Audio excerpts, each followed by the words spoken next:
They do not know the rising towers of Hillbrow. They do not know the sprawling suburbs of the north. They do not know the sweet sounds of isiXhosa, Afrikaans, Sesotho. They do not know our ways. They do not know our people. They do not know us. We are not waiting for permission. We are not asking to be seen. We are our own region.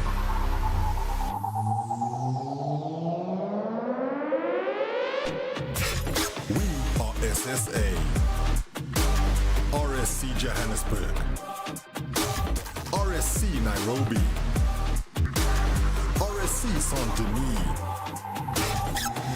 This is not just a league, it is a movement. 4 seasons deep, and we are only just beginning. We train on 200 ping. We grind through blackout. We fight through silence. And we win anyway. This is Sub-Saharan Africa. This is our fight. This is Season 4.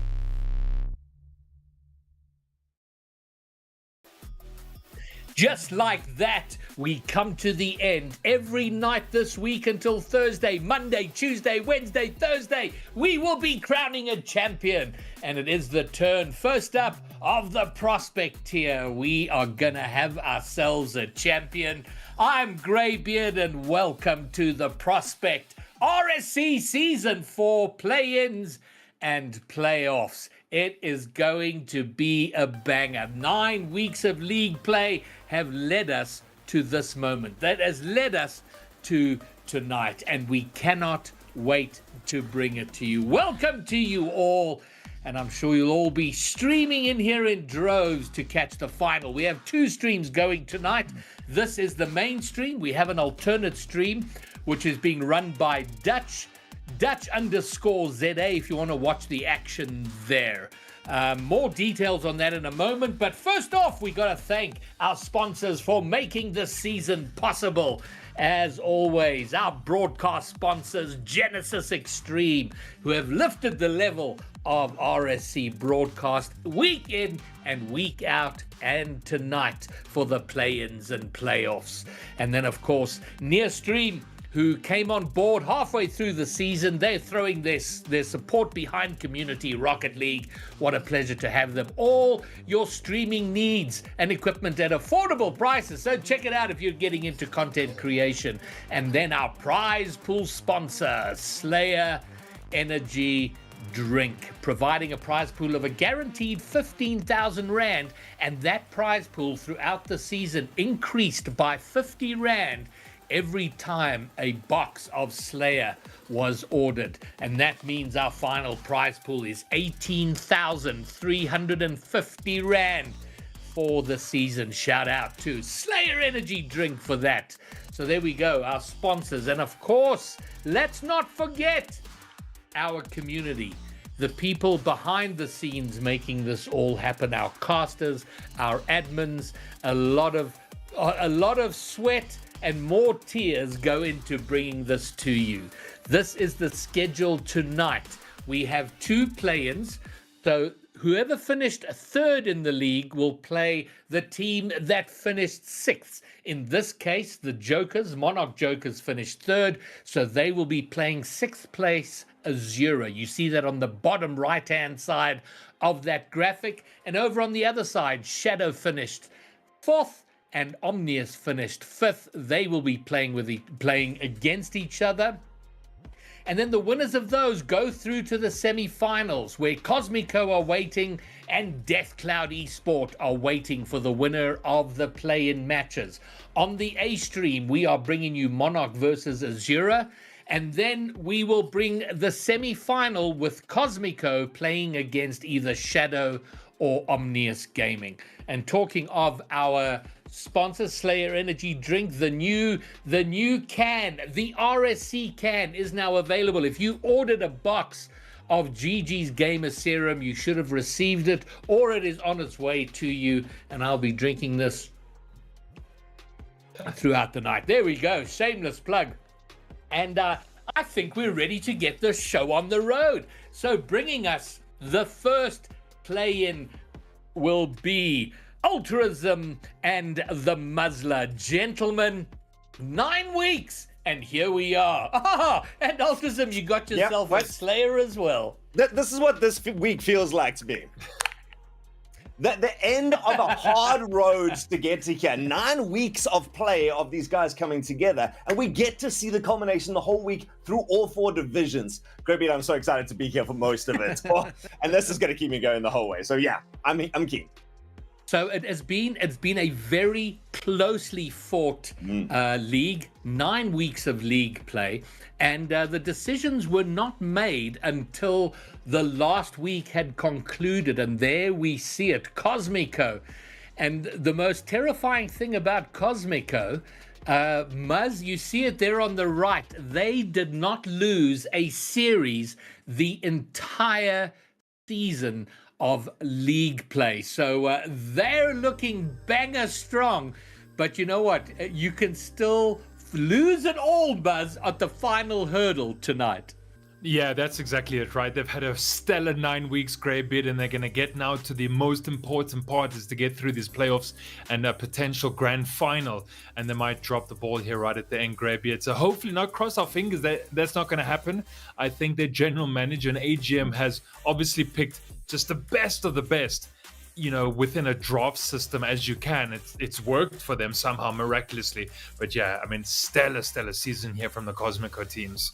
I mean, Cosmico as a brand has really invested a lot into Sub-Saharan Africa, right? We've seen them in the RLCS for how long right now, and they've got a keen eye, it seems, to look for that talent. And apparently that glassed all the way down to the raw talent here in Prospect Division. And what I'm really excited for is these are the guys that really catch your eye. The guys who are going, okay, these are going to the next division, maybe double divisions, see in RLCS sometime soon. But you know, this is the diamonds in the rough territory.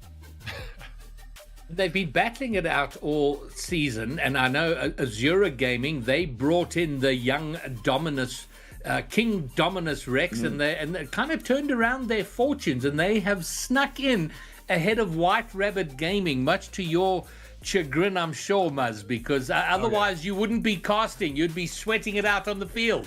Yeah, you know, I mean, Snowball had to beat them last week. They didn't. They lost 3 and 1 there, Greybeard and Nightwalkers. You know, they got that dub. Snowball finished 7th. They weren't going to make it to today. That's just how it goes down, right? You know, unfortunately, you know, Nightwalker's better on the evening. So, you know, that's just how it is.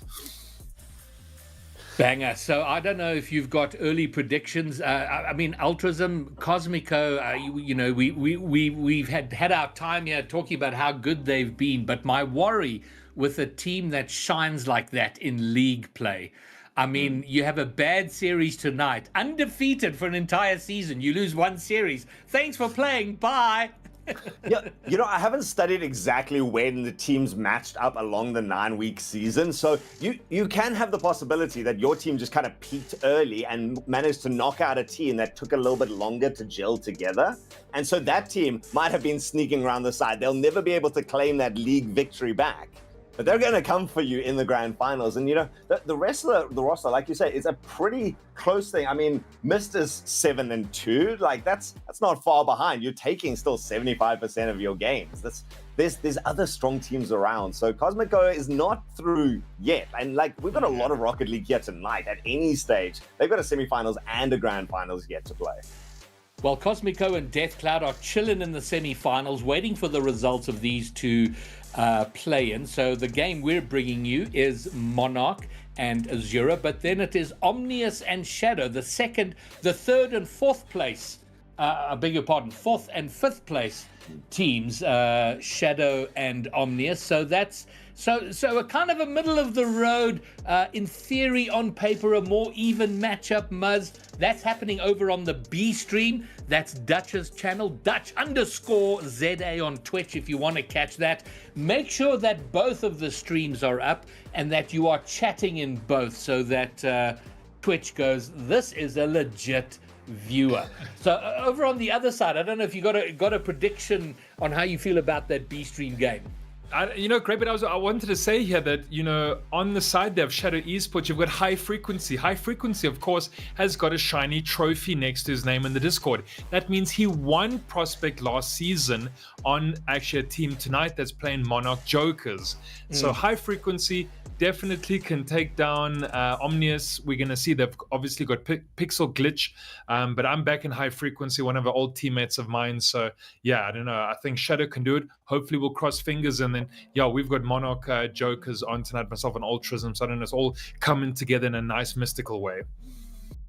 I'd be interested in, I don't know if production would be willing to throw up the league standings again, because I had a question about that. Yeah, here we go.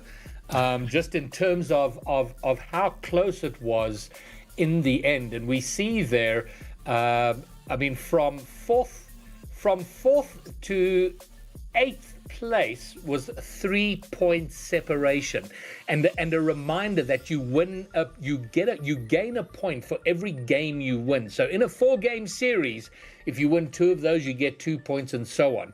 But I really like seeing that. Cosmico and Deathcloud, they were streets ahead. Monarch doing very well on 25, but then fourth on down, pretty damn close, Ultrism. So after those top 3 teams, it was tight.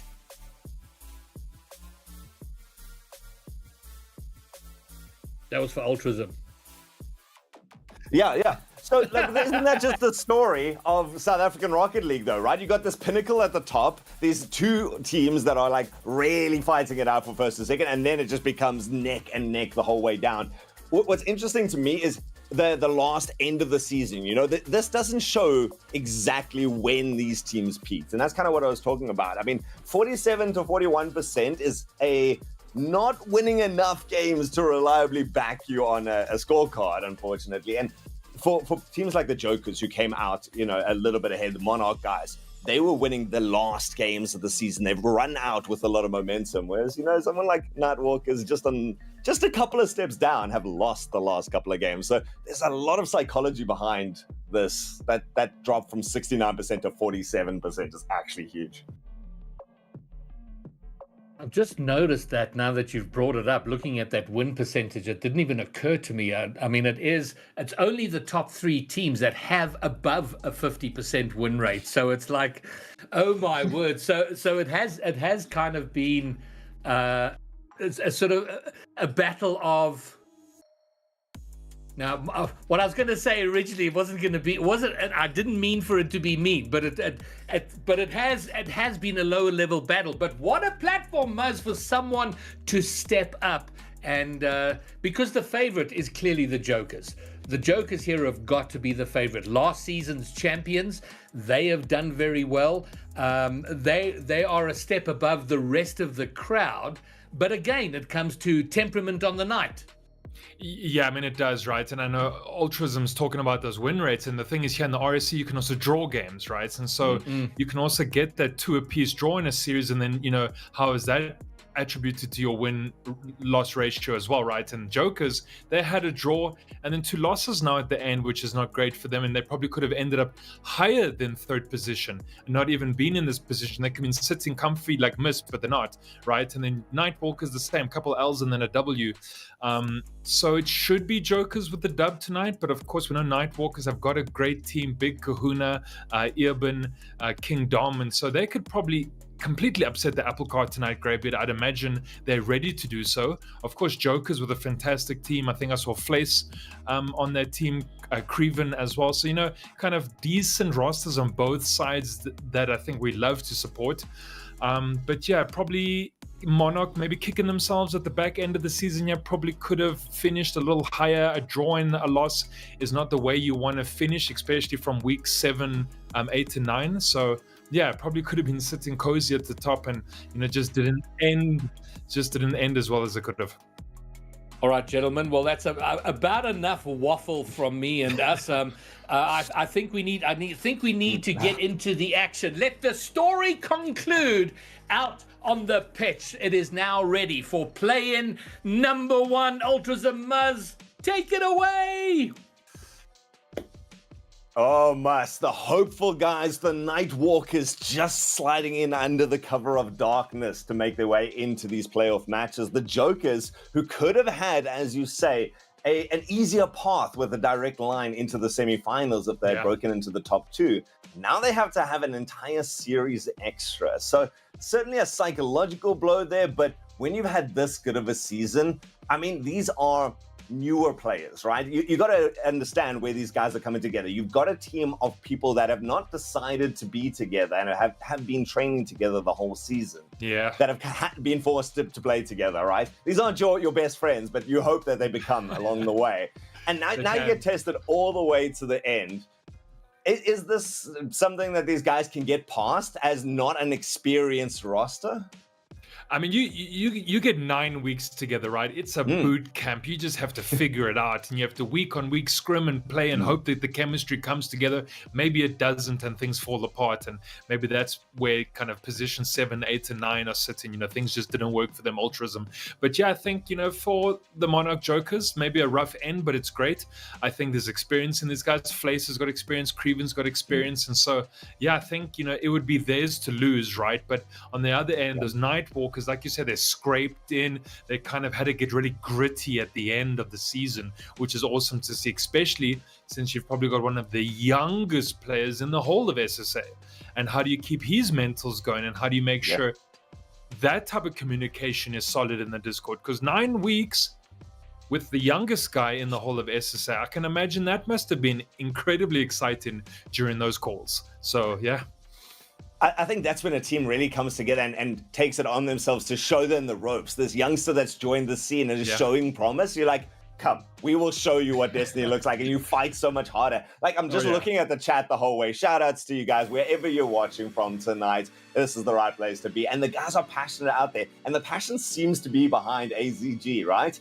These guys are going, we're wanting to make this. We just fought to get to this point, but we have our ticket and we're ready to fight this all the way. Put us against the most indomitable team out of the four, and we're still going to come out teeth bared. So I love that spirit, and that's the underdog story. So whether you guys are here just logical backing the favorites, or you're here for a bit of a tussle, South African style, as we always do, going to be bringing you that action. Best of 5, Muzz. Plenty of time to work your way into this. The guys have got to know what their warm-up routines have got to be right now, and you can't throw everything. You can't throw everything into this one series knowing you got a whole night ahead, but you've got to see that night coming, right? Any predictions? Last couple of seconds. I mean, maybe Jokers, but I kind of think AZG maybe squeak it across the line. Brain versus the heart, right? Yeah, right. Your head says Jokers, your heart says Azura. Yeah. We take to the field. Best of 5. Game number 1 kicks off right now. Azura, of course, in the trademark purple demo on the baseline, showing aggression and tenacity out the gates. And I was going to say, Ultras, and that's kind of the next kind of small, conversation, is that everyone's been playing 4 games the whole series, and now you have a best of 5. Now you can go the distance. You can't draw the series as well, so I think just that, mentals and the series scoreline is also going to be different for everyone. It's frustrating to draw it out sometimes when you know you could have or should have taken a series. So now there's going to be a decided victor, and just hope that you're on the right side of history. Azura now taking a bit of an aggressive start. Actually got a decent shot, keeps it low. Kevenator managing to send that out towards the side. And let's chat about these players that are showing up. Just a tight first minute, but a couple of opportunities for both sides. Yeah, I mean, Jokers that are coming in clutch there. We see Creevy had to make that save. It's important. AZG, we know they've come in with the bruised knees and scraped elbows to get you in 6th place. And, Azura has done incredibly well to do so. So they're going to take on the Jokers in a big way. And they already, sending that ball goalward is going to be important for them to have. But Big Kahuna, he's coming clutch this whole entire season. Played well with Eoban and King Dom. So, good to see the purple roster doing what they need to do here. Almost an attack they're coming up from Eoban. Creevy again having to make that save so instrumental. We're going to see if he's going to be able to carry that through for the next 3-4 games. I like the aggression coming out from Azura. They're looking to really control the pace, and they're setting themselves up great position in front here. It was a slow attack onto that bounce of the backboard, but again, time and time again, the attack, and King Dominus Rex eventually breaks through the backboard defense. Look at this, takes it to himself. Nice pass, curves it in right, in the inside post, and Azura, after really controlling the pace for 40 seconds, take a 1-goal lead. Yeah, nice little double he plays to himself. They Krivenate to not beating him on that near post as well, even with the winner on the kickoff there. So that's going to be great for AZG. Big Kahuna's going to hold this down, but already Flace coming in, though, rocking the Golfy as well, like he does standard. I think everyone else has got a Fennec except for Flace as well. Almost squeaking it in that corner there, man. AZG almost picking up a second. Yeah, you gotta still hold tight. If you're gonna take a goal up, don't give that away with a self goal. And now actually has a lot of work to do. First save is good, 50's even better. Sends it a long way down the field, and Zero once more getting a chance to attack. Monarch yet to really put in anything that's looked devastating or only just by the skin of your teeth, right? Yeah, looks like Shadow's already won game 1 in the B-Stream series there as well. So we spoke about high frequency a little bit, and yeah, they've already got the first dub that side. Oh, that was efficient, quick and clean then. Not messing around. Yeah, not messing around. Azura's still got some work to do here. I mean, 2 minutes is plenty of time, but a low-scoring affair. And I don't know, at this stage, Monarch a little bit back to ball. Really nice cut backwards here. Swifty trying to still force it out and manages to put it towards either in the center. Ever actually charging up afterwards. Monarch break away, but lose control. Let the ball run themselves over. Yeah, I mean, Monarch Jokers, they need to be able to pick up the slack at the moment. Yeah, they just seem to be on the defense a lot of the time. As always, see kind of how many shots are being laid down by Azura. And so the Jokers, they must not joke around too much because they don't want to lose game 1 here. And, 90 seconds on our clock. And we see Flacy running up the ball here in that golf. He's trying to bring it around the bend, but Big Kahuna is going to keep that out, followed up by Earburn. Nice little interplay between them. And, as long as they're holding the possession game, they can't lose. They don't even have to be able to shoot this. They might be able to, but of course, Creevy's going to keep that out, but you see again, there's just that game of keep away. Yeah, there's finesse coming out from Azura right now. They're playing a good mental game. They're holding control and changing the pace up again, trying for that pass off the side. Actually, pops it out. The angle is just a little bit bad. But there's this slow, controlled play from Azura, and I've yet to see that temperament yet from Monarch, who seems to, I mean, look there, just diving into it and hoping to beat your opponents on late pace. Yeah, and we had to see Flace get into the thick of that one as well. Nice little punt out there from Monarch Jokers as well. Maybe there's a shot coming down. Okay, finally a bit of venom here from Swifty Rocks. Breakaway, the counter-attack is where Monarch, I think, is really going to shine in that little pinch. Not intended, but very effective. Gets the space down the field, and nice challenge to go the whole way down there. So in the last minute, we actually do see this even out, and I feel like this is going to be an even series for the most part. Oh man, well, we can't draw here at the late stage of the RSC anymore, and so this potentially can go to OT. We're going to see if that is the case. Nice little pass out. He's going to find King Dominus Rex, who's not on your team, and Big Kahuna sending it out to the corner, and Flace is going to go up to defend that one as well. They have 2 in the box, though. They have a bit of a double commit on that back post there, but it's fine. Monarch aren't going to concede, and they're going to send this downfield. Swifty, maybe he's going to do it. Oh, okay. Swifty picks up the double. Oh, the little chip shot off the wall, bounce it past one, calls out in chat and gets that space. And unfortunately, Big Ben Kahuna, he had the time, he had the space, but got himself backwards towards it. Not even the backflip attempt. Just lets the ball jump off the roof into the back of the net. And the hopes and dreams of Azura starting to fade as they've only got 17 seconds left. Ball's in the right space though. Can they do it? Yeah, but nice slow start here from Monarch Jokers. Those old cars where you had to wind it up in the front, right? That's the Jokers here tonight.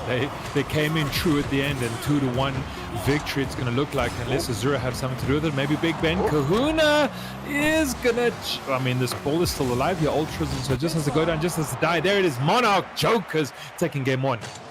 Oh, Monarch Jokers. I like what your analogy there. This was not rocket-powered battle cars. This was steam-powered, and let the engine warm up a little bit. So let the throttle out.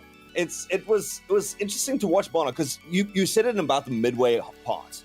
They looked like they were always on the defensive. And Azura was slowing the game down. They were taking some dribble attempts. They were passing nicely between them. So I think Azura's going to feel disappointed that they let game number 1 go down. And Monarch just pulled it together in a great fashion, I think. Yeah, and I mean, that's why they're third, right? Ultrasm, just when you need to come in clutch, they can do so, right? And yeah, they didn't start hard off the trot, and AZG had their number, but they came in at the end. We saw the 2 goals coming out from Swifty, 1 assisted from Creevy. Lots of shots coming out from him as well, kind of equal shots left and right. So everyone was definitely taking opportunities, but this is prospect tier. It's not always going to go in. A bit of woodwork, bit of saves coming out. So it's always fun to watch prospect. I think Ultras, and this is kind of this is entertainment value at its best. There's chaos. That's my favorite part of prospect. There is an underlying level of chaos, and anyone who's ever thought Rocket League looked easy until you picked up a controller or loaded the game will understand the chaos that Rocket League devolves into when you don't have good structure. So that's but then you have a shining moment that comes out when just the 2 or 3 passes link together, everything, the planets align, and the ball goes in. And I feel like Azura was doing that a little bit more, but the counterattack, the pace, that prospect mentality of I'm driving forward with that trigger pulled down and boost tank empty as much as possible. And that's what I feel like Monarch didn't. It worked for the game number 1. Not a reliable strategy though, I've got to say, boys. Yeah, just burn down that boost meter, why not? And let's see what goes down. But, Azura, they definitely can pick up the socks here. They started off well in game 1, didn't finish as well as they could. Let's see if they can be able to take the lead once again as well. Flacy controlling that ball on the corner. They're passing out to Creevy. Let's see what's going to happen here. King Dom wants to be able to clear that when he does so as well. Goes up a little bit more. Doesn't have too much in the tank to continue the play. Does have Big Ben behind him. And we spoke about how these AZG players are helping King Dom adjust and kind of, get the mentals going there. As Big Kahuna's going to run it all the way upfield, and Crevenator has to clear this one. Nice little pass around the bend though, but nothing going to work out for them. We talk about King Dom being such a youngster in this team. Sure, but he's not inexperienced. He's been playing in for years, and he's doing such a great job linking in here and working not greedily with the team. You see, he just dives back, knows when it's time to rotate. He's showing great maturity from the youth, and that's what I really am excited for in Rocket League in South Africa. So keep it up with King Dom, and he might have found some long-term friends that he can work with in future alls along the way. I mean, that's what the dream for. Oh, been taken advantage of. Lacey. The name has been ringing in chat the whole time, and it can ring out again. Monarch up by 1. Look at that pass. Look at that touch. Oh man, just a tiny touch of the nose of the golfer there as well, squeaks it over. And Monarch Joker's now finally leading, at least in a game, and game 2 nonetheless. So it's going to be important. Maybe from the kickoff it's going to work out as well. Swifty Rockstar, who scored the 2 in game 1. Maybe he's looking to get on the leaderboard here in game 2 as well. But yeah, Monarch Joker's take this early lead. Early lead. We've seen Azura try and defend for a long time and get complacent. Monarch's now got a long time that they have to defend this very narrow margin. So let's see if they decide to rest on their laurels. They go forwards. So for now, TV on the charge. Still going to stick around, make a second attempt. Ball squeaks out towards the center. Flacy, what miraculous things can you find off a wall? Nothing coming out of it, and ball goes loose once more. You spoke about prospect, you spoke about the chaos. Listen, if Flace had hit that shot, I would be going buck wild here as well. But, he didn't, so that's okay nonetheless. And he's looking for a little bit more as well. You can see Flace actually taking the charge. There's a loose ball. Okay, Joker's not going to be able to pick up on the loose ball. Almost a great opportunity for them. King Dom running it down that side as well. The save coming out there off of that back post. Crevenator seems to just be excellent at the back. He's the big man in the 3rd position, making sure they will not concede. Gives freedom to King Dominus Rex and Creevy to just let loose a little bit, challenge that front line, or at least, Ivy to challenge that front line. So I like it. Right now, what's interesting is that Flacy has been charging forwards, right, constantly, and he's now got to worry about how well Azura's taking this ball to the air. I haven't seen a lot out of Monarch. I mean, once more on the backboard, actually finds it down to save. It saves it to the right. Just as I'm saying, Azura, watch the skies. They try and pull it off and are denied. RSC is so community driven, and that's the best part. No one's kind of the best Rocket League player on the field, which is great. But Flace has got absolute fans at home. They are watching on the 50-inch in the lounge tonight, and it's absolutely fantastic to see. Well, Monarch Joker's also up by 1 here. So, yeah, Flace's stocks are completely high tonight.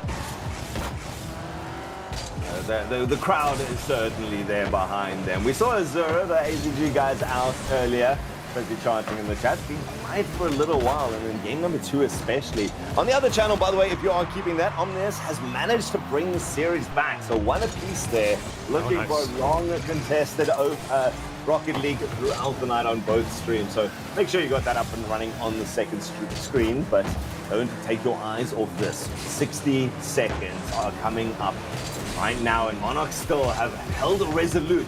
Gone really no further in terms of being able to extend that lead. Might have a chance now. Oh, caught out of position. Azura on the attack. I mean, Irvis made the 3 shots, right? But on the other end, Krivenators made 3 saves. And so, just AZG, they keep trying to pepper the net. They keep trying to muster things together. But Krivenators at the back, just making sure nothing's going in as well. We see Flace with the 2 saves as well. Oh, nice. Irvin Fenter almost getting that in as well. So what would that make it his 4th shot, right? So just Azura, they're trying to the Nalia Kingdom, maybe trying to squeak it in. That's not going to go in as well. Irvin comes in second man, not going in either. The Ultrism. So, oh man. I mean, Monarch just might be able to muster a win here by 1 goal. If they can hold it together, they made 1 unforced error, and it's just led to pressure for so long for Azura. His manufacturer thinks, oh, that's risky. A little bit of a team misplay between them. Managed to pick it up off the wall. King Dominus Rex has got the mechanics, backed himself up, and oh, he actually caused enough confusion. It's going to be Flacy who has to skirt it off the back line. Plays keep away onto his side of the field. Azura, no, King Dominus Rex was there. He had the shot, but he's let it go. Azura going to let it go down in front of their own nets. Oh. Monarch up by 2. Okay, we see you. I mean, you know what? They were 3rd. I think Greybeard was saying in the pre-show, this is kind of the natural team to root for. They've done incredibly well in the season. Yeah, didn't finish as hot, but 2-0 here in a best of 5 Ultrism. It feels weird. Like the note of surprise in my voice that Monarch Jokers is up right now when the entire intro was, look at the rest of their season. They should be sitting in top 2 if they had pulled it through for those last 2 games. They were coming in as the clear favorites, but it feels to me like AZG is just playing really well. I mean, there were a couple of little shots that hit at least 2 posts and a defender to avoid the back of the nets. Monarch is playing all in, like fast-paced, bullying style of Rocket League. Azura's got finesse, and right now they're just not getting out of the way of the ball. I mean, do we just want to highlight the fact that Azura took 11 shots to 2? 11 shots to 2. That ratio is stupid, Ultrism. Like, they shot, and then they shot, and then they shot some more, and then they said, hey, would you like to take a shot as well? It's like, yes, please, I would love to take a shot. And out of 11 shots, they couldn't frickin' score, man. What are we doing? Okay. I can imagine you sitting at home, you're supporting Azura, and you're frustrated. Yeah. I mean, you lose game number 1 when you had the control and the lead for, 4 minutes of it. You now come into game number 2, you try your damnedest, and you still don't come out. And then you come with miraculous plays like Flacy and his redirect from half court. I don't know. I need a confirmation from production right now. How much are we able to lose our minds when these guys... I mean, Flacy, again, trying shenanigans, if nothing else, in the center of the field. When he pulls off these things, when it comes out right, and wins then the series, I am losing my mind. I'm warning you, production. Just... Whew. Okay, that's fine. Desolation's at home. He's ready. Mike Gain's going to blast and go crazy. We're going to scream. That's fine. Game 3, ladies and gents. Monarch taking on Azura. If you've just joined us, it's going to be an absolute humdinger. Of course, Joker's up by 2 already in the series score. So, yeah, it's fantastic there. King Dom not able to get a touch onto that one. But ERB's running it up. Fizz has got no beans in the tank left over. And, of course, Flace is going to be there with the catch as well. Usually, Krivenators at the back. He's had stellar saves the whole night long. Swifty Rocks has had his share of the booty as well tonight. So we're going to see what Swifty can do here in game 3 as well. Nice little layoff to Flacy though, but Swifty in the way. Whoa, what's Swifty? Swifty with the read. Oh, had the read, doesn't get the connection. Backed up though Well done by Creevy. Takes it deep and Dominus plays it off his own post, skirting it past the cloud of smoke and has to get up to this quickly, trying to challenge. Flacy pops towards the center. No one gonna follow that from Monarch though. Gives the space away and Big Ben Kahuna takes the field. It's been lost in the center and everyone thought it was safe. They went for boost. Creevy snipes us, the waiting hunter. Oh man, and does it with like a third of boost as well. Gets it over everyone. Nice little challenge there early. Gets it, and yeah, this has been kind of the story of Joker's night. Win by one, it doesn't matter. We're gonna squeak it in somehow, and so there we go. Creevinator all the way from defense into offense. Flacy down that left-hand side as well. Beats out Big Kahuna. Okay, but precariously over the AZG goal face there as well. And yeah, Jokers, they've found their form tonight. Swifty looking for that bumping demo as well. Okay! Fine, we see you, Flacy. Flacy with the shot, Swifty on the back line. Look at that, Kingdom is Rex one there, and then the second shot, Creevy also. They throw all three into that, remove all obstacles. We back Flacy in the air, gets the touch they need. Monarch, their biggest lead in the series so far, and it's on match series points. The most, okay, but there we go. Big Bang Kahuna finds that near post, and yeah, that lead shrinking slowly, Ultrasm. Azura have fought tooth and nail to get ya. They are not giving this up in a sweep if they can help it. They were denied goals for the last 7 minutes at least. And now they finally break that deadlock. Pressure immediately the other way. Dominus curves around nicely. Presence of Mind head back towards his own backboard. Does make connection, at least enough to get it past two, and he's got teammates now. Both of them dive into the aggression. They're wanting to take this, but they've got 3 minutes left. Plenty of time to work with us. Plenty of time to string things together here. It doesn't start with Flacy up in the possession game. You got to get it out to Kingdom or anyone on the field. Big Kahuna and Irby. Maybe this is going to work as well. It's going to go straight across the face of those Jokers goal, and you want to start with the possession game. You want to try and find Big Kahuna. There's a good passing play, maybe chances for the redirect as well, but just this active defense here coming up from Jokers, it's really good. And Flacy sends the long cannon downfield, has to get caught by Irby, and yeah, definitely dangerous waters you are swimming in. And I don't know what Nightwalkers would be in the ocean, maybe like a kraken or something, I'm not too sure. And but you're down by one. You need to find that equalizer here, but not when Creeve is taking the shot as well. No second man though to back him up. I've been loving Azura's composure and attacking with earlier games, but now they're showing real skill in defense. They're guarding their backboard well. They're putting the pressure to get that consistent mileage down the length of the field and win 50 by 50, whether they got boost or not. They're in the attack.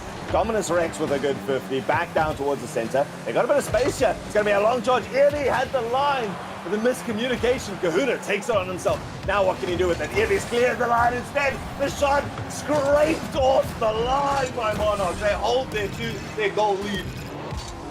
Oh man, absolute brick wall at the back is Monarch Jokers as well. Stellar stuff coming up from them as well. Creevy into the corner. They're still holding on to possession game. Yeah, Swifty. We want to see some big teeth come out in this very important game for them as well. Everyone's missing that one. Irby, Flacy missed, double miss, and Swifty looking for the shot on the near post, though kept out there. Maybe just the defense being very strong here for Azura. Flacy driving all the way down. He's fighting Big Ben Kahuna on that one as well. Maybe slow play coming out there. Nice challenge there from Flacy. Just absolute composure on that back post. Love that. Slowed it down, read the situation, and made the movement when necessary. That's really good awareness. And in the last minute, that's the hardest thing. Double jump! There's they said flying, and somehow no one finishes it off. Is that the mercy, the grace that Azura needed? They got the counter-attack now. Gonna get a nice power shot in.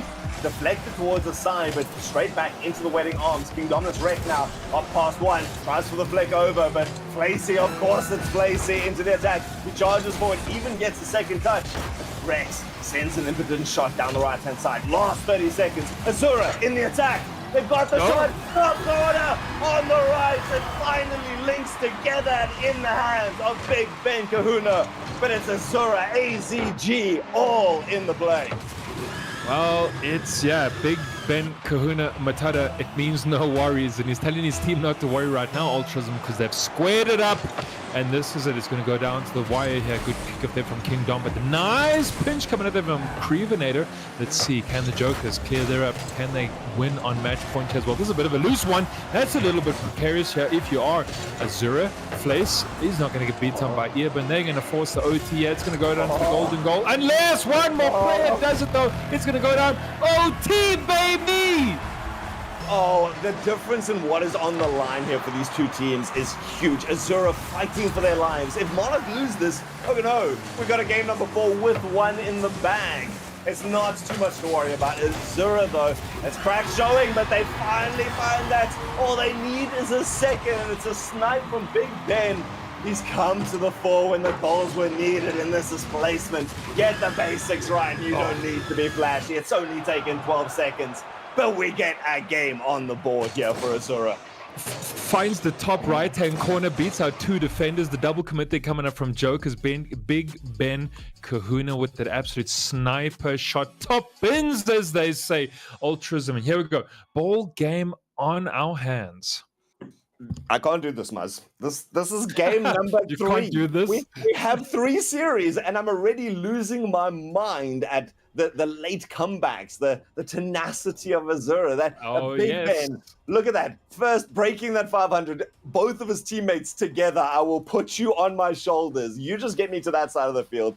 I'm going to take a shot, and I'm going to take us home. 3-2 is still not a confident victory. Now they have to do it twice more. Yeah, I mean, that's how it works, right? If you hope and you dream, Ultras, and this is how the prospect tier works, right? Back and forth and back and forth. And, you know, and everyone in chat, we've got Wabbit here shouting for Monarch. As you said earlier, tons of AZG supporters came in early prior to 7 o'clock here as well. But it's fine. It's going the distance. We're going to get game 4 on our hands, and we need to see if Azura can pick it up. They did. They had these moments. Earban is good. Big Ben Kahuna is good, right? They need to be able to score early. They need to be able to keep out Jokers. We've seen Crevenator in defense. Absolute monster. Save after save. So maybe bump him out, demo Crevenator, get rid of him. Then you can score. They have been looking for it though. I've seen Irby looking with vengeance in his eyes a couple of times to remove it, and then like King Dominus looking for the shot afterwards. And so they're very aware of what they need to do, I think, Azura. But doing that is not always that easy. Like you say, he's a brick wall. Somehow he's still getting in the way. I mean, look at this. 0 boost, still fights it out in the corner and finds half the length of the field. Yeah, absolute Dennis the Menace, Jack Russell on the field. Your Crevenator, absolute nuisance. I love it. Game number 4, ladies and gentlemen. We go out of the best of 5. Monarch still on the board with 1 game needed to secure themselves a spot in the semifinals. And they got some space. The Devo! Oh, he runs interception. This is not soccer anymore. This is American football with the tackles. Look at Crevenator. He is a brick wall that moves, apparently. Oh, man, just huge. 200-pound player absolutely clearing the defense. They're allowing Flace to be able to score that one little dainty quarterback coming in, and there we go. Monarch up by 1. Oh, okay. Apparently not Big Ben Kahuna finding the equalizer yet again. There are 2 ways to score a dribble, ladies and gentlemen.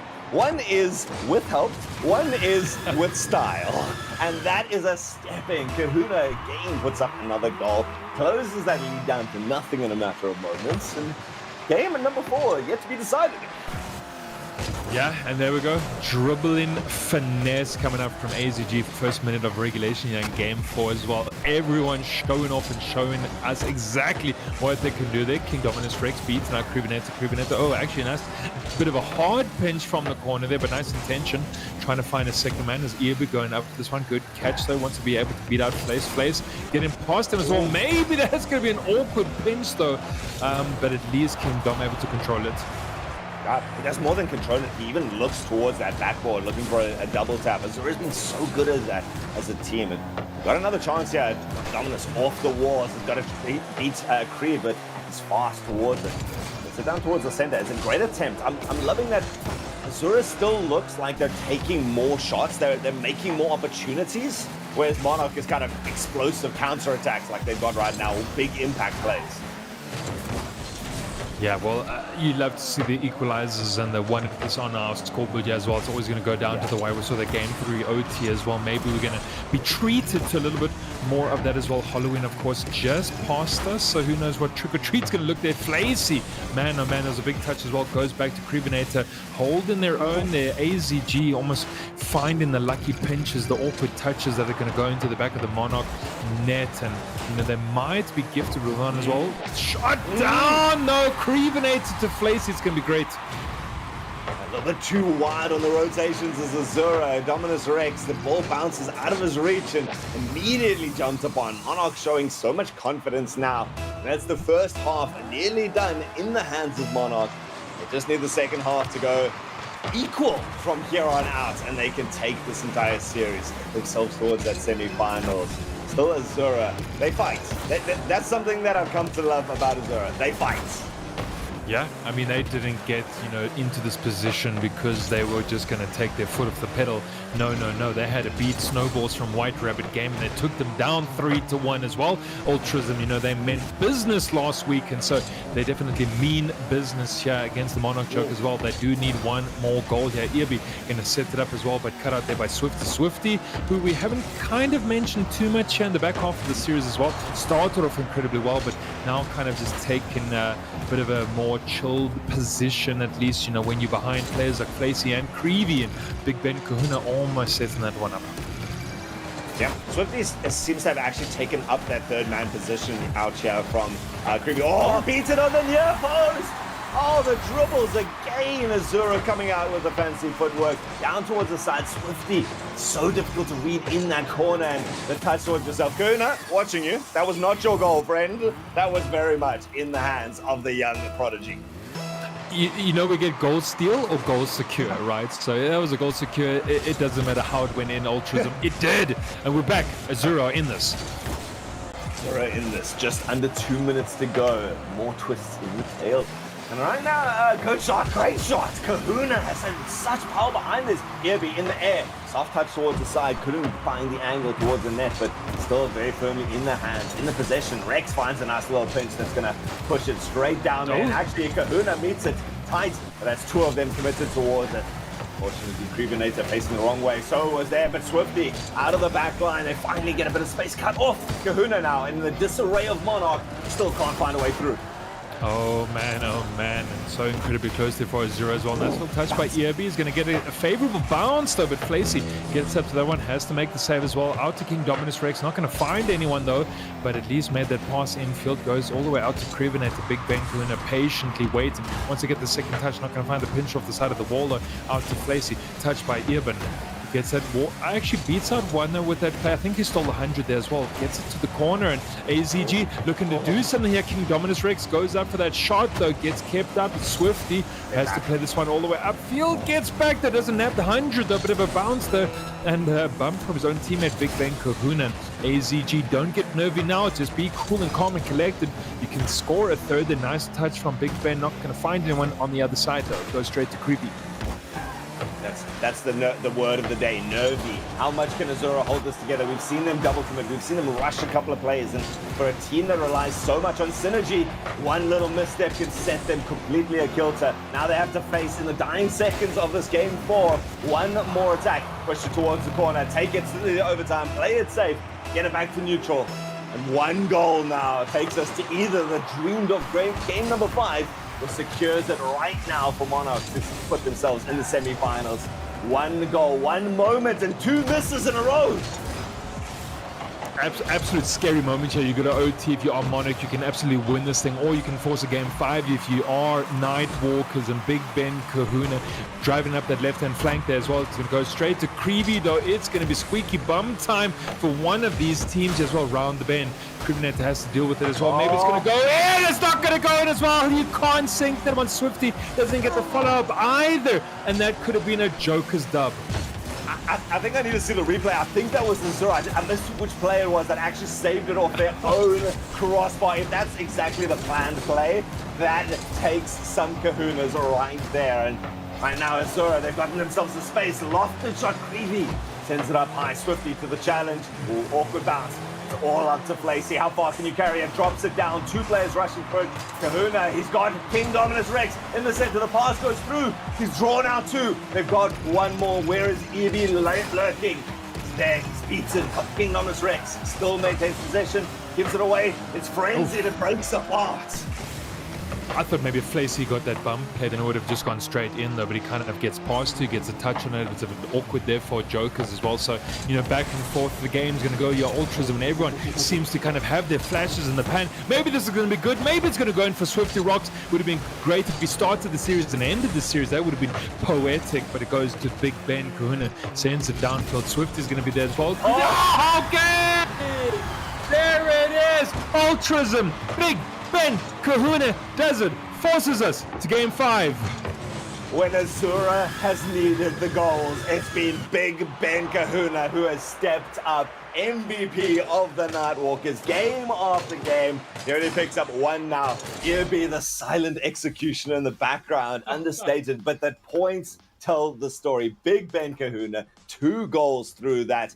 0 assists coming from the Azura side. They just have to take their moments when they see them, and Demos are bound to back it up there. What a performance. What a game number 5. And I don't know, Buzz. Okay, there's something about the comment I made earlier about Flacy getting that pivotal goal that's just ringing like prophecy right now for game number 5. I don't know. This is going to be dramatic. Yeah. I mean, well, there's 2 players on the pitch, right? It's either Big Ben Kahuna comes in clutch and he wins game 5, or we see number 1 Flaciol. He's got the champion Burvos, obviously. They're gonna win. So it's difficult to say here, Ultrasm, because both these players can come in and have their big moments. When they're fed decent ball. Big Ben, Kahuna, we've seen some decent sniper shots, the big bazookas. Flacy, couple redirects, couple bumping plays when it counts, it depends.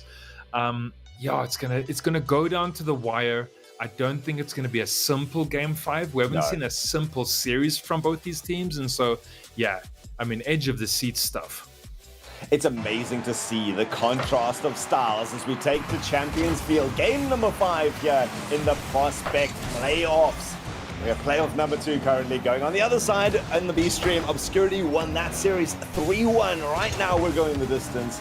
And Azura, the finesse players who require a lot more synergy and therefore have more steps to go wrong, versus the powerhouse, the brute force muscle of the Monarch Jokers. They're not here to play around. They've given up a 2-game lead to get to this point as Azura, fighting as they always do, have managed to clinch themselves 1 more chance. 5 more minutes to decide the series. Yeah, and Azura definitely, they have fight in the dog here, and they've forced Jokers to go the distance here as well. They're creepy sitting all the way down the side. The Eva's going to get the catch as well. King Dominus Rex causing a bit of trouble there, but Flacy, nice little attack. Early play from the near post, or nothing going to stick. Oh man, it's just Jokers. When you thought they were going to take that lead, though, they couldn't squeak it in on that near post and got kept out. Now there's a counter-attack going. Nice 1-2 box! Oh, no selfishness. Ibi finally gets his moment to shine, gets the goal through their hands off and cuts it short. No way for Flacy to read when that pass was coming through. And Azura executed perfectly. These goals come out of nowhere, Muzz, and that's why this game has been so exciting. Yeah, and I think that kind of sums up Prospect as well, right? You never know how it's going to go down. It's always going to be something that's going to surprise all 6 players and 2 casters on the field. And so, yeah, Eben Fenta, I don't think he scored the whole entire night. And then when it comes in, the most important game, he's able to do so. Oh, that's big, right? Finally being able to stand up and show the rest of the team, you guys have got us this far. I'm going to help up. And at the critical moment, like you say, that just takes a mental strength. And Monarch looking for it now. Soft shot goes down. That's not a great clear, though. There's another attempt. It's going to be sent up high. Flacy charging after it. Has to settle for a 50 towards the corner, trying to pop it out, but squeaking far. And Irby quickly charging after that. Beaten by Creed. And goes down to the back and forth. Oh, good control. Flacy, he's got the open net. He flicks it home. Size it. Found the Macy to help out Flacy. The Macy has worked a wonder. Oh man, championship Burvos does it again, Ultras, and Flace gets the opener at least here for Monarch Jokers, and Man, just when you think that Azura is going to be able to do it, they've come in clutch. Flacy says, it ain't going to happen on my watch. And he gets the 1 goal there. So 3 minutes of regulation still to go here as well. Oh, man, Big Ben Kahuna comes with a hard shot, though. Kept up once again, of course, by that decent defense we've been bragging about on the side of Joker. Swifty wants to clear that one as well, but Evan's going to cut him out. I don't know who's going to win this. We've still got half a game to go. But whoever does honestly earn their place in the semi-finals. What a performance we've seen from both of these teams. Yeah. Really deadlocked. So going to be a good ambassador to go and fight it on further. Right now, Flacy, though, he's done so much. He can't get out the corner. Gets a bit of an awkward check there. Second one now commits the third. Man, he's missed it. And there's a charge forward. Bit of a demo there to create some space, but still having to form a retreat is Monarch Gaming. Creeve out of the corner, makes a beautiful read there. Simple, effective, and it settles our nerves down for the last 2 minutes. I mean, maybe, have our nerves settled down? Have the players' nerves settled down? I'm not too sure. I think everyone's firing on all cylinders at the moment here. Evan trying to wrap it around the corner, try to get the fancy footwork going as well. Still fighting King Dominus Rex, looking for a little bit more. Not going to find Big Ben Kahuna, though, and Crevenator, using that opportunity of kind of, miscoms between the Azure team to clear the one as well. But Evan already with the counter sends it all the way downfield, and Swifty has to get the rebuttal. Not going to get the touch onto that one as well. Loose ball, and King Dominus Rex once again picking it up. The Crevenator waiting patiently on that near post, clears, and someone has to be able to score. Oh, there we go. And of course, the player to find 2 tonight, Irby. Silent but deadly, waiting in the shadows the whole time, and Azura have consistently looked good on that backboard. Normally above the goals, but we'll make it work from the side, won't we? Irby, what a lovely shot to come through and pick it apart. Again, a goal out of nowhere.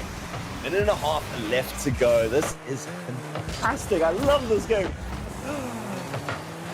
Oh, another shot. Oh, there it is. There it is. That's the whole tempo now changed. That's the whole demeanor of this. Azura have a 2-goal lead out of nowhere. I think we've also been waiting for King Dominus Rex to have his moment in the sun here, Ultrism, and there it is. Why not on Game 5?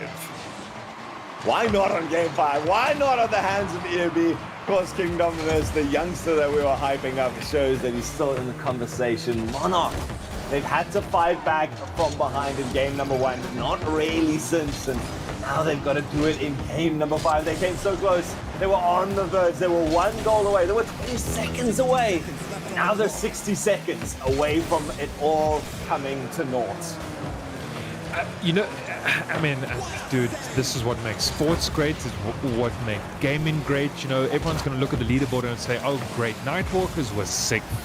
They just barely got into this whole entire thing, right? And now, potentially had to beat the Monarch Jokers and continue their form throughout the rest of the playoffs here and the prospect here. And so, I'm here all for it, right? I'm here for that Cinderella run, and they're making it right now. Good keep away there. Swifty Rocks almost able to get that dunk and make it only 2 for them, right? So it still wouldn't have been enough to garner a win. And as this clock slowly ticks down, close there. Clock ticking down, and AZG getting closer to that series win. Oh man, Azura has looked. Oh, there's going to be one more for the road. Big Ben puts his name on the board as well. Everyone from Azura getting the opportunity to contribute in game number 5. But I mean, a classy way to end this series. I said at the beginning, Azura felt like they were controlling the ball and sometimes getting it wrong, whereas Monarch was going for the ball constantly, and it's just not a consistent strategy. As soon as Azura was warmed up, they turned the series, and I don't know, Greybeard, if there is the last time when we get him back on, when the last time any of us can remember a reverse sweep, and that's how we start our night run.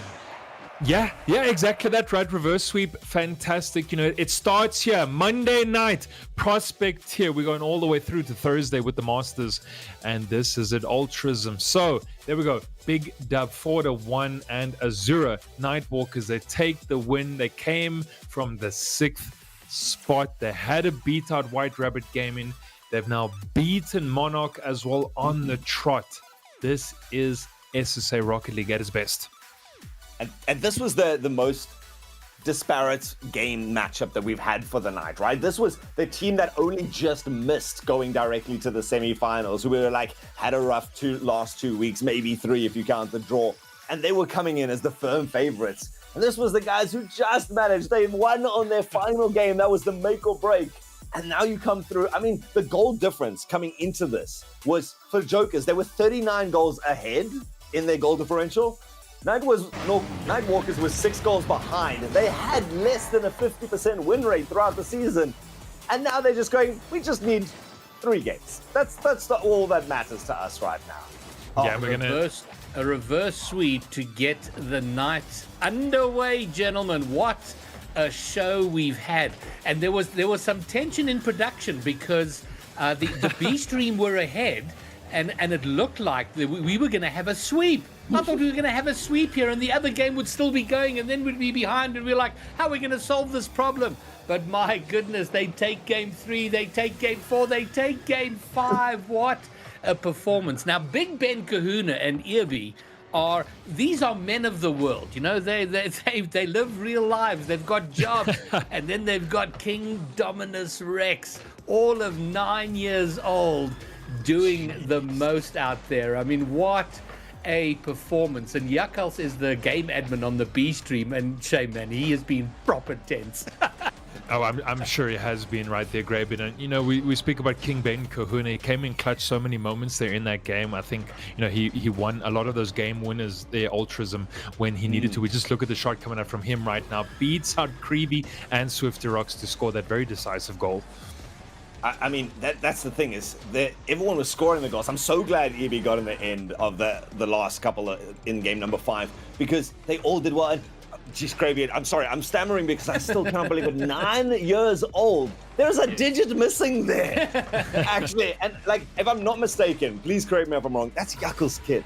Yakals has been so passionate about esports. He's brought this laddie up from the time he can hold the controller being main stage. Basically. Main stage by 12, please. As soon as those RLCS restrictions kick in, then you're on that field. And he's got such a future. I mean, it did not look like this was, if you had not had any background of this, no one would have been able to point out with confidence that there was a kid playing. And I feel confidence, like a child was playing there and kicking at it.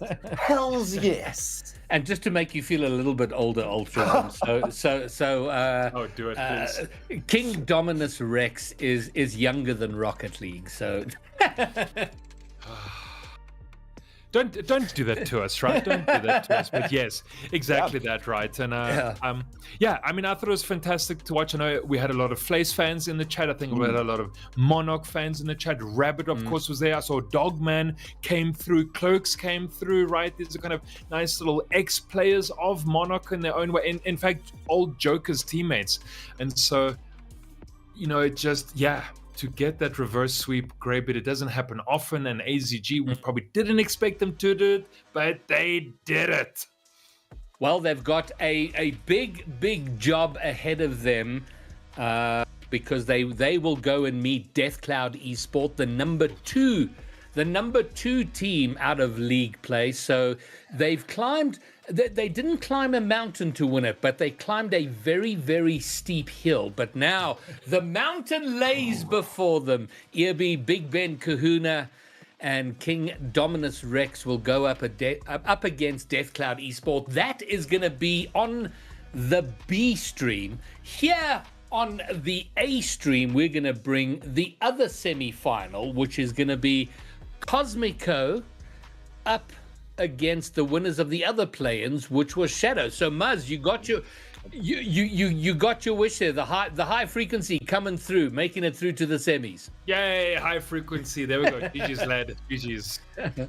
All right, gentlemen. Well, thank you. Banger job. You got to preside over a fantastic series. Ultras and Muds, thank you very much. Ultras will be back later for the grand final, but we have 2 new casters who will be joining us very shortly for that semi-final. So on the B stream, Dutch_ZA, if you want to watch Cosmico against Shadow Obscurity. Right here, we are going to have Deathcloud East. No, did I get that right? No. Yeah, A stream is going to be Cosmico versus Shadow Obscurity, and the B stream will be Death Cloud Esport against Azura Gaming. So Dutch_ZA if you want to watch that, and you should be having both streams. So yeah, to get things going, we've had absolute cinema, and you would expect nothing more out of a grand final, out of the playoffs of season 4. So bringing us the semi-final, our casting duo is going to be Borky and Lebromio, gentlemen. So Muzz and Altruism brought us a banger. It is incumbent upon the two of you to bring us something that's even more banger, Bromio. Man, I am. I was sitting in this lobby prior to coming on here, and I was watching AZG playing up against Monarch, and I'm like, surely Monarch is gonna take it. Now there were 2 games up, looking pretty solid. And next thing you know, we're staring down the barrel of Game 5. AZG is busy winning hearts and minds, and here we are in a semi-final with things far less certain than what they earlier appeared. Monarch out. Yeah, last year's champions, let's not forget. So and they had their alma mater in the chat cheering them on, and it did look all but certain, Borky, until it wasn't. Yeah, I mean, that's just what Rocket League is. It's any given day. You never know how the ball is going to fall. AZG just happened to find whatever they had left reserved in that tank, and well, it's going to be an upset for the books, and they definitely have the potential to make a run if they're going to continue playing like that. All right, well, let's turn our attention now to the semi-final. We have Cosmico, a terrifying team. They had 1 draw and 0 losses the entire league play. I mean that, Bromio, have we had a record like that? I mean, that's got to be up minimally top 3 of all of RSC and SSA. Well, they definitely are going for the perfect season, are Cosmico, and having played 36-128 and only lost 8 singular games throughout this entire season. So, Greybeard, I am not sure, because there are so many teams who've had fantastic runs this year, but there must be on a handful the amount of teams that have completed a perfect regular season. Cosmico have now done it, and they're going to look to do it here now heading into the semifinals, these playoffs. So I do think this is just as much of a David and Goliath game as that Monarch AZG game was. So just like them, I'm hoping for some absolute cinema tonight. Well, there were 6 teams at the start remaining in the prospect tier. There are now only 4. Gents, I'm going to hand this over to you. Bring us that banger in this semi-final. The Bromio, Borky, over to you. Oh, and thank you very much, Greybeard. We have a tough act here to follow, Bromio, but I have a deep feeling in my gut this one's going to be just as cinematic. We're now heading over to the best of 7 format here. So, I mean, if it does go to distance, that's 7 games of Rocket League we have to watch. And one thing that I'm going to be a little bit more curious about here is for Obscurity, they just played. So they had their warm-up. They're not coming into this game cooled off as Cosmico is. So does that give them a little bit of an edge? It might do. It might give them an edge. It was a 3-1 dub. They did it in confident fashion, but the last time these teams met in regular league play was in the middle of the year. The 25th of September was the date, and the score went down 3-1 to Cosmico against Shadow. So that is the historical data. And will it prove any different this time around? We certainly hope so. We've seen enough cinema for tonight. And this Shadow team has proved in the previous game that they deserve to be here. So yes, Cosmico on a perfect run. Can they complete it? They are 2 games away from doing it. They will believe that they can. But on the other hand, Shadow, coming from nothing, are now seeking to take everything, Borky. Yeah, I know, and that's one thing that you also have to wonder is when you're having that perfect season, is that an additional stress factor? You don't know what it's like to lose, and you definitely don't want to do it when it matters the most, especially in the semis. Because yes, top four is good, but with a team that's played so well this season, I mean, the only exception that they would have is first place. So I think it's gonna. I feel like if Obscurity come into this game and they start throwing the punches first, I think Cosmico might have a long best of 7 ahead of them.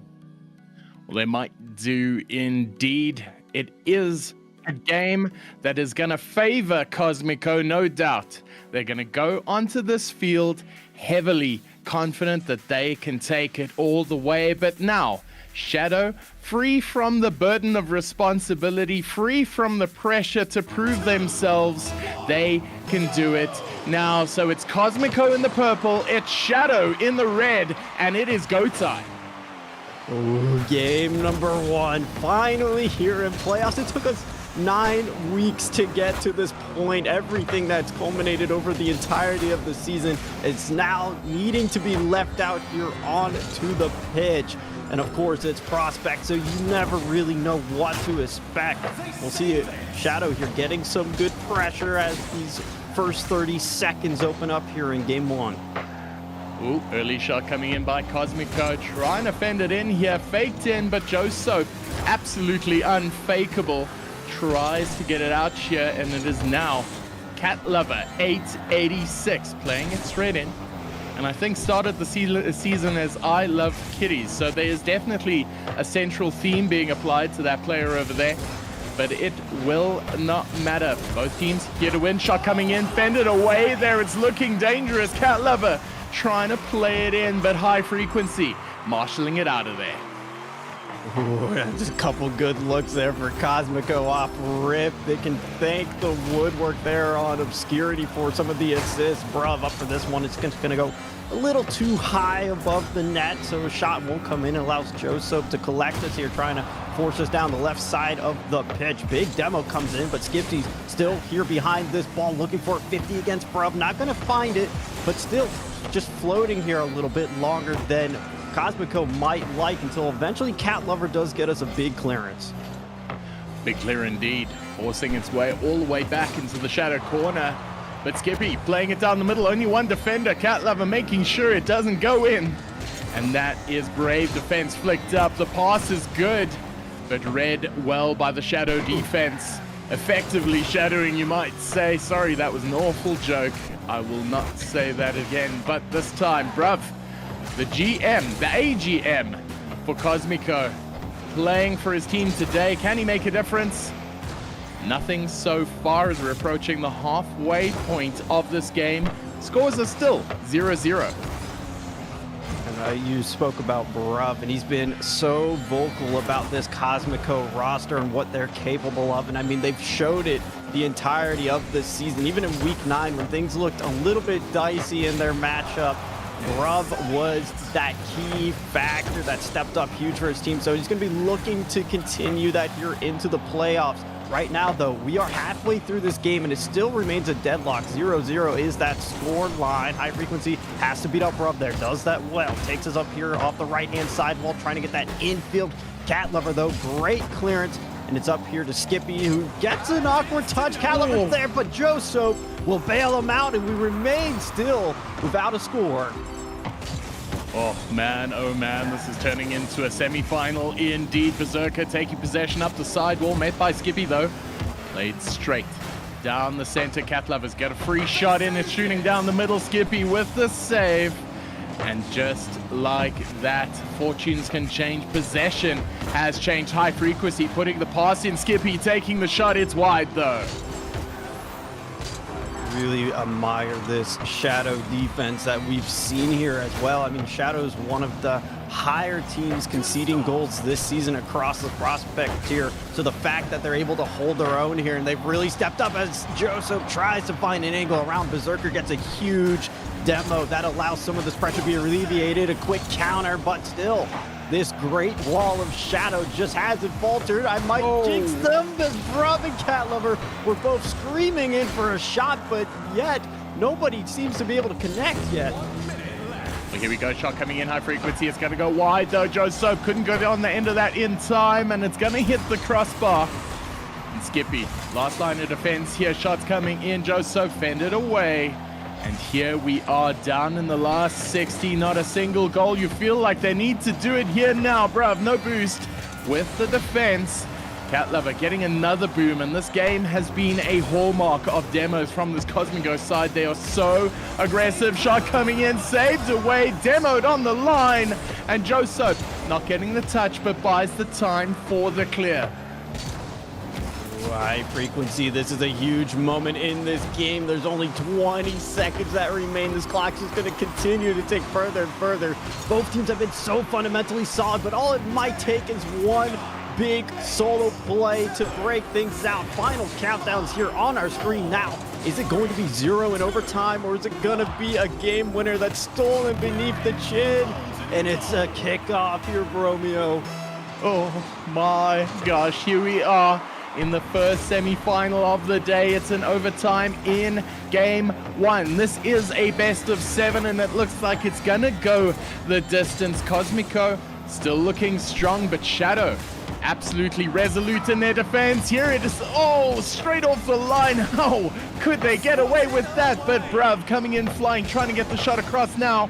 Shot after shot after shot. He's missed it, and Cat Lover takes it for Cosmico. What a shot there from Cat Lover. It took everybody from Cosmico, but eventually one of those have to slip through. It only took 20 seconds there in overtime, but from kickoff, it was all Cosmico that had the control. And in a game that was so back and forth, it's very fitting that one goal that decides it. Well, let's have a look here at the score breakdown. Bruv taking the MVP for it, assist and 2 shots, although it was so incredibly tight. Looking at a game with so much overtime and points hovering sub 300 means it was an incredibly close affair, and there weren't too many shots from Shadow. They were on defense for most of that game. 7 saves, Borky. My goodness. Yeah, I mean, what are you supposed to do when the entirety of the game you're just stuck on your own final third? I mean, again, that defense from Shadow was phenomenal. I talked about how they were one of the teams that conceded the most goals this season. So it really speaks volumes for how prepared they all are coming in here. And yes, you do lose that game 1, but you kept it so close. And it wasn't like it was only defense. They still recorded some shots themselves. They played a very quick counterattack game. It's just they couldn't quite get the angles on target. Couldn't quite get it there, and ultimately a lot closer than we would have thought. So now heading into this game, number 2 Shadow have started to show what they are capable of, but they need to launch a bit on the attack. They need to start doing some of their own demos, but not like this, straight off the crossbar. The attack begins for Cosmico off the ceiling, but cleared out of there. Missed the clear, bruv, within the shot. Berserker coming in screaming. He takes the shot, but fended away. But that looked very eerily similar to how that overtime played out. I mean, it's still here on this side of the field. Shadow had just a moment to catch their breaths before Cosmico forced it right back in front of them. Big touch there. Cat Lover will be denied by Skippies, who had a really crucial touch to the corner because a quick shot was going to come on. Here comes one that's water falling down. The Cat Lover can't connect it on target. Not quite there, but just about here. Saved away. Absolute certain goal denied on the goal line. And I'm pretty sure more than half of that ball was covered by that goal line. VAR will need to have a check at that one. But right now, Shadow surviving a lot longer than they have right to. They have made save after save, and this is only the opening minute. Cosmico doing their absolute most to impose themselves on this game, but high frequency taking it down the middle now, and that is an overcommit and might get punished. Bruv doesn't get the boost, but he gets the clear, and that might be enough.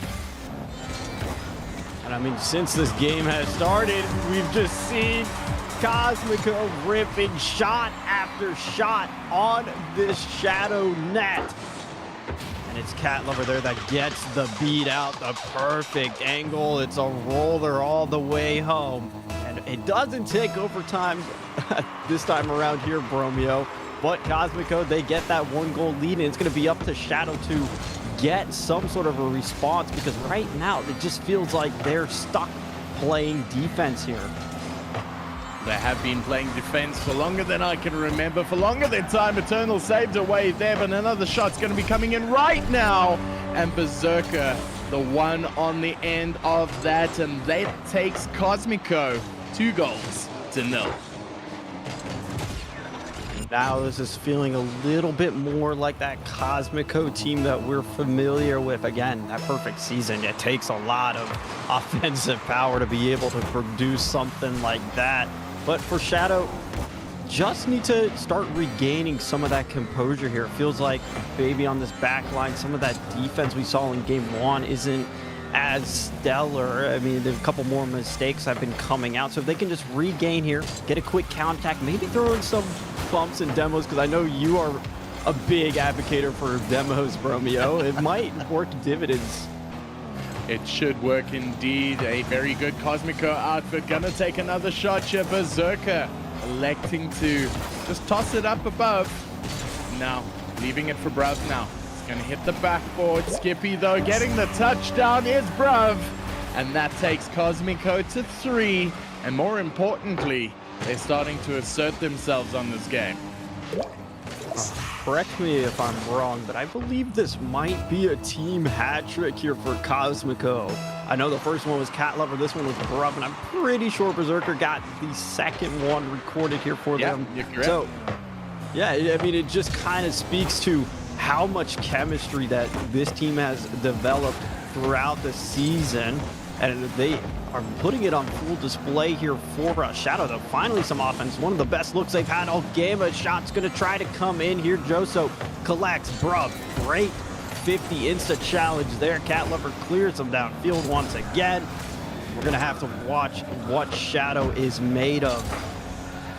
Oh, Shadow made of plenty of saves, but not too many shots, as every single foray doesn't end in a goal. Now Cosmico, very aggressive, happy to play shot after shot. They're happy to play the numbers game. That's a miss. High frequency, calm and collected at the back, make sure of it, but they just cannot get out of their own house, as Cosmico are keen to just keep turning the screws on this the entire game, Borky. This clock now working against Shadow as well. If they have hopes of winning game 2, they need to get something now, and something with a lot behind it, because you can't allow these clears to just keep coming out. Berserker puts this towards net. Cat Lover there for the follow-up, almost on target, just a little wide of net. Will be rebounded off of the post here by Joso, who takes us downfield. Needs to find a teammate. He has 2 lurking in the midfield. This one's gonna fall down. Shot comes in, Skippy, but Bruv keeps it out. Remarkable composure there from Bruv. You could see the shot was coming, didn't alter his line. He stayed true, and it almost turned onto a goal on the other side as Cat Lover goes up in the middle, meets them square, and with 30 left on the clock, 3 up for Cosmico.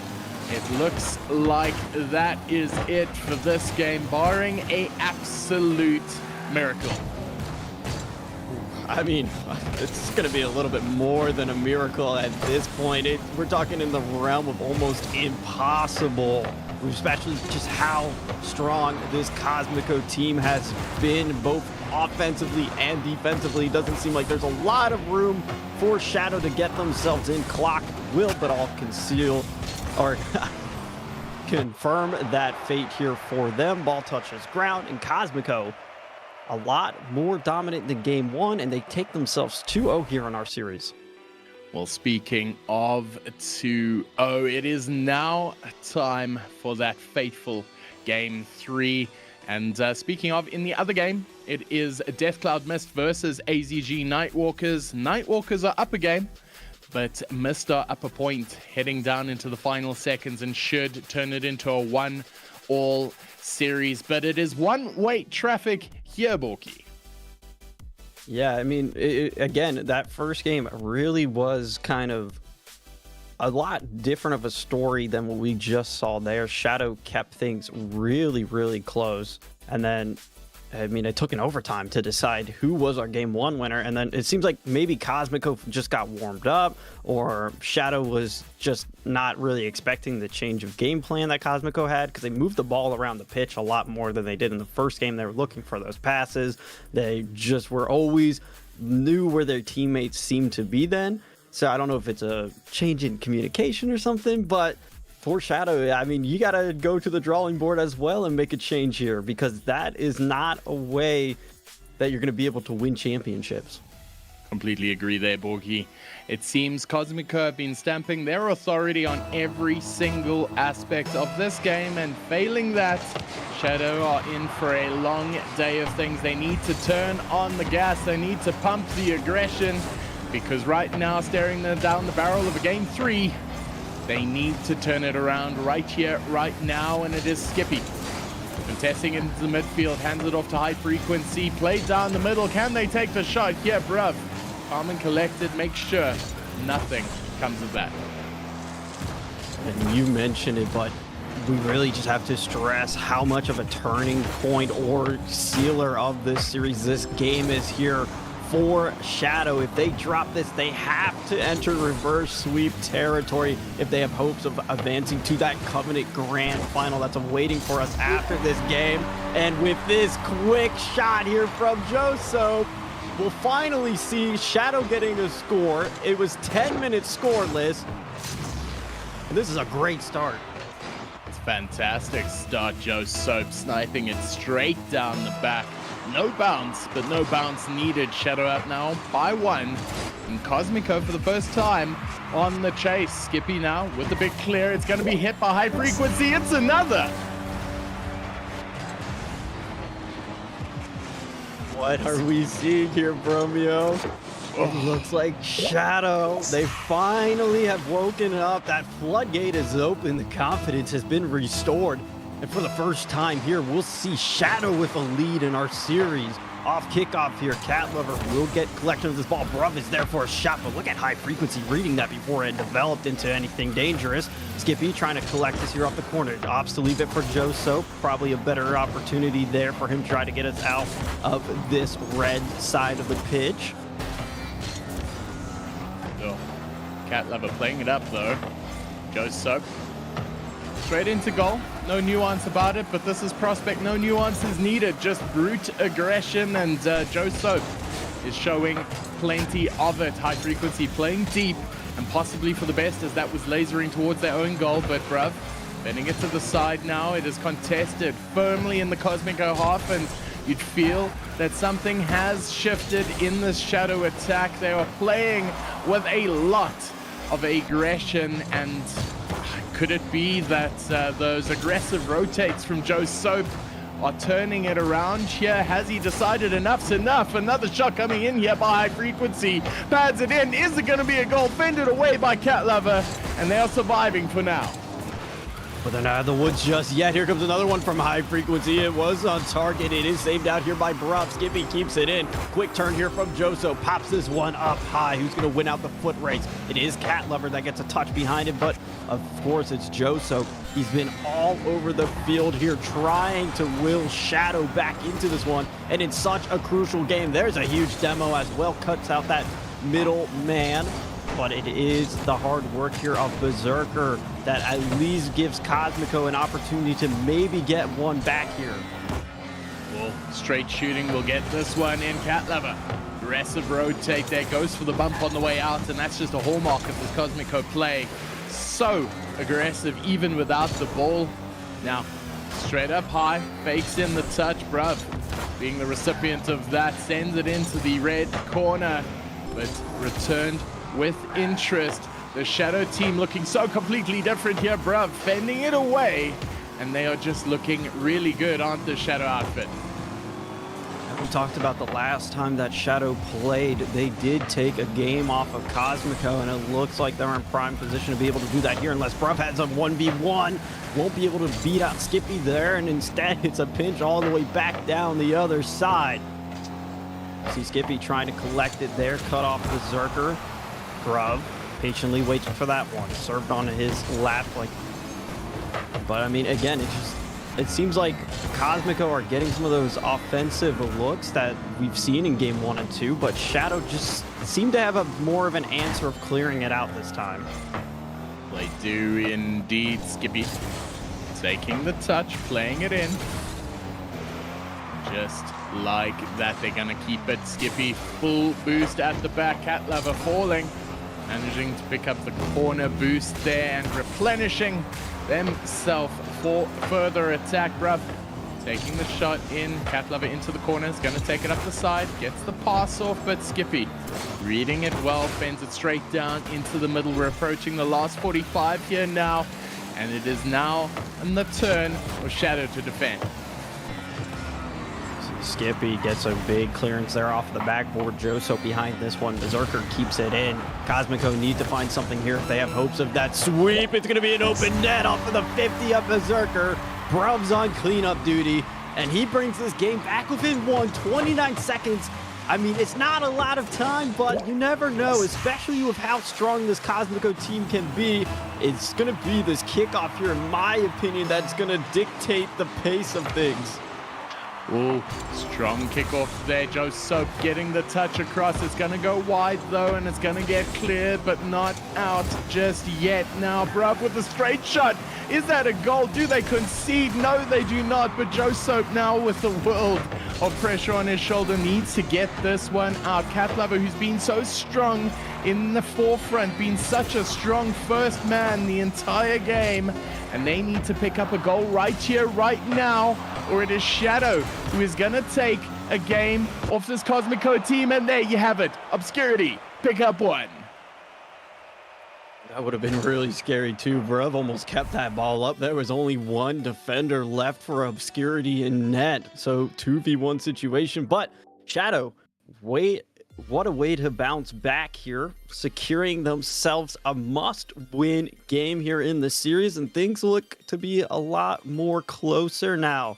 Again, Cosmico, maybe just a little bit of overconfidence there, or just getting caught out of their rotations in the early minutes of the game, because that's when the 2 Shadow goals came in. But since then, it really just turned into a defensive game for Shadow in the later stages. It really did indeed, and if you have a look there, they were still forced into 5 saves against 4 saves for Cosmico, but the change around in the shot count, 6 shots from the entire Shadow team. They scored more goals because 5 shots from Bruv alone. So fundamentally, I don't think anything has changed in this Cosmico attack. It is simply Shadow who are adjusting, and now it's Cosmico's turn. They need to turn something around, because I feel like that scoreline is a little bit flattering, because Shadow had that game pretty much down until the last 30 seconds or so. Yeah, and I mean, Rocket League's all about momentum, especially when you're playing in these best-of-7 series. If the momentum shifts a little bit in your opponent's favor, they are in the driving seat. So it's up to Cosmico now to respond if they have hopes of keeping this perfect season alive. It is game 4, and that's what we're going to see as Berserker tries to get a lovely shot down. Won't be able to connect. Cat Lover keeps it in, but Joe Soap and Skippy, they're up to the task now to clear it out. Starting game 4 on the other side of things, Death Cloud picked up the game number 3 to take their score 2-1 up against AZG. And shot coming in here by Cat Lover means Cosmico up by an early one. And I mean, look at Cat Lover there. Not a lot of moves, just has all the faith in the world that that ball is coming to them. And all they have to do is tap it in as it just trickles its way down in front of net. kickoff here. Joe Soap trying to win up to this ball. Does get a full tank of boost to do so as well. High frequency there on the follow-up. Berserker, great touch here. 50 into the midfield. We'll see a little bit of a scrap here. A pre-flip comes out. Rare to see that in Prospect, but off the back of it, it's still Shadow finding themselves again on defense. You have to be really careful about where this third man plays here for Cosmicos, because you never know whether they're just going to sneak up that midline and put a shot on your net. Speaking of shots coming in, Berserker electing to play one wide, finds Cat Lover, bounces it up. Can they see it? We can't see a thing, neither can they, and it's passed down to Bruv. Failing a collect there would have been a good shot in, but fortunate for Shadow, it was not. But high frequency taking the shot up for Skippy. Skippy getting it straight down the middle, but challenged by Berserker, and they're a little bit disorganized right now is the Shadow attack. And they'll need to change it up if they want to proceed in any meaningful way. It is now the high frequency playing it deep into the Cosmico territory.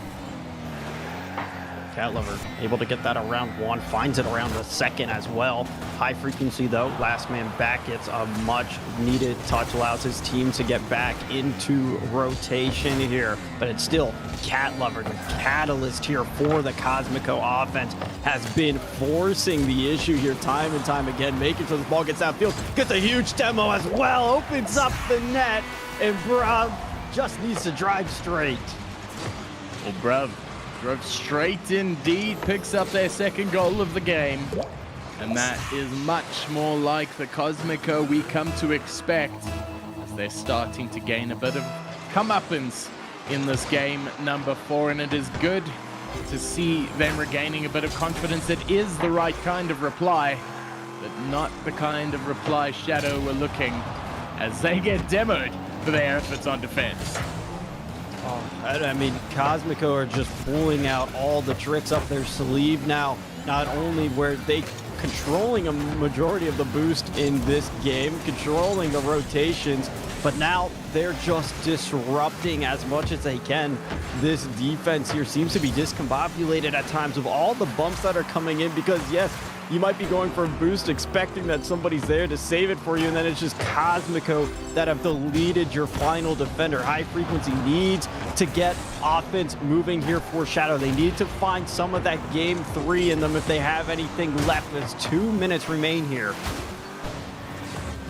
Like you said, 2 minutes remain. 2 goals are the difference. Skippy on the back foot currently, trying to launch an attack, but with 0 boost, picks up the mid. And tussling in the purple corner, misses the attack there. Berserker beats 2, and is now high frequency with absolutely nothing on defense.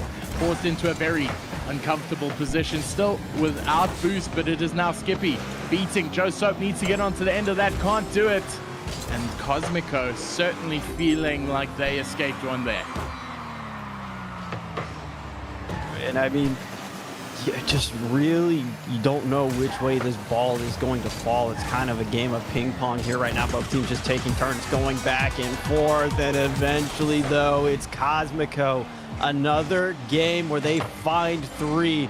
And it's off this pass here. Last man just too far forward there on that challenge. But Cat Lover, again, you can always rely on Cat Lover to be exactly where you need them here for this Cosmico team. Definitely indeed. Cat Lover at the forefront again, getting the pinch off the back wall. And their attack continues. Berserker now playing the pass in. Nobody up there to receive. Pancaked up against the wall by Bruv. But no dice there as we're heading down to the last little bit. And it is Cosmico looking incredibly strong and creating a bit of a mountain for the Shadow team to climb, forcing save after save after save.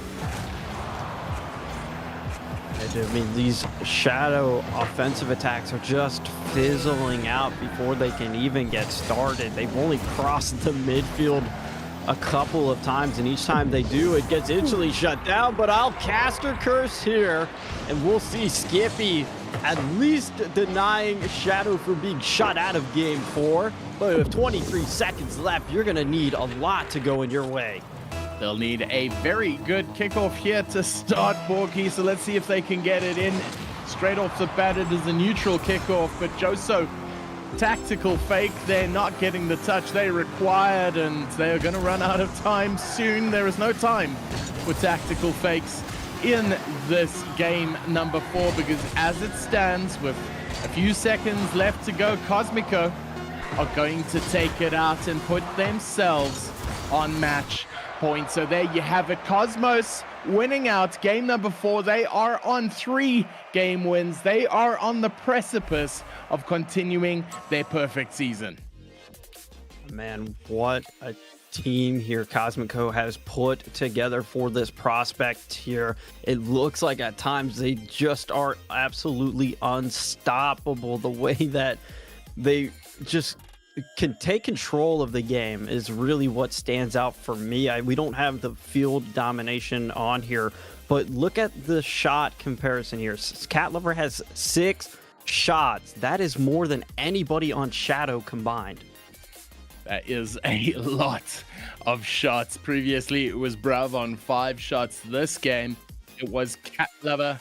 And as expected, Borky, we've just been told by production that there is a timeout being called by Shadow. And the ramifications of this are obvious. They are down. They're on match point. They've only taken 1 win of their own. Borky, if you're in that locker room right there, right now, what are you telling them? Ooh, I mean, hey, you gotta keep in mind your back is now against the wall. They say pressure makes diamonds. Well, it's time for Shadow to become some diamonds themselves. Leave it all out on the pitch. What do you have to lose at this point? You only have 1 life here in the semifinal, so you might as well make the most of it with what you have left. Well, this Cosmico team is looking incredibly dangerous right now. Berserker marshalling his troops from the back. Cat Lover demoing everything in front of them from the front. And then obviously Bruv doing great work at second man and proving why they are such a feared team in this year's competition, why they haven't dropped a series. And I'm actually interested to find out who they dropped the draw to. So let me just find that out quickly. The draw, the only game they drew this year was up against Unity, and Unity didn't even make it into the play-in. So I am so interested as to how the rest of this is going to go, because their entire season so far has been 3 1s and 4 0s. They have been so damn good. So now they're currently sitting in a 3-1 position. Borky, are we going to see a 4-1, or are we going to see a monumental comeback, AZG style, from the Shadow team? Well, Greybeard did say he wanted another game full of cinema, and I mean, hopefully we'll be able to produce that here. It does really rely on the shoulders of Shadow. Again, last time Shadow played Cosmico, it was 3-1, but that was just the 4 games. They didn't have a best of 7, so maybe they just needed some of those extra games to really take that win off of Cosmico. So we'll have to find out now as the scenes begin to repeat themselves. And I do want to just give a quick shout out over to the B stream. Mist and AZG currently 2-2 in their series. Absolutely incredible. Drawing it up there. They're going to game 5 now, 2 apiece. But here we are now, starting again for Cosmico and Shadow, and Cosmico up 3-1.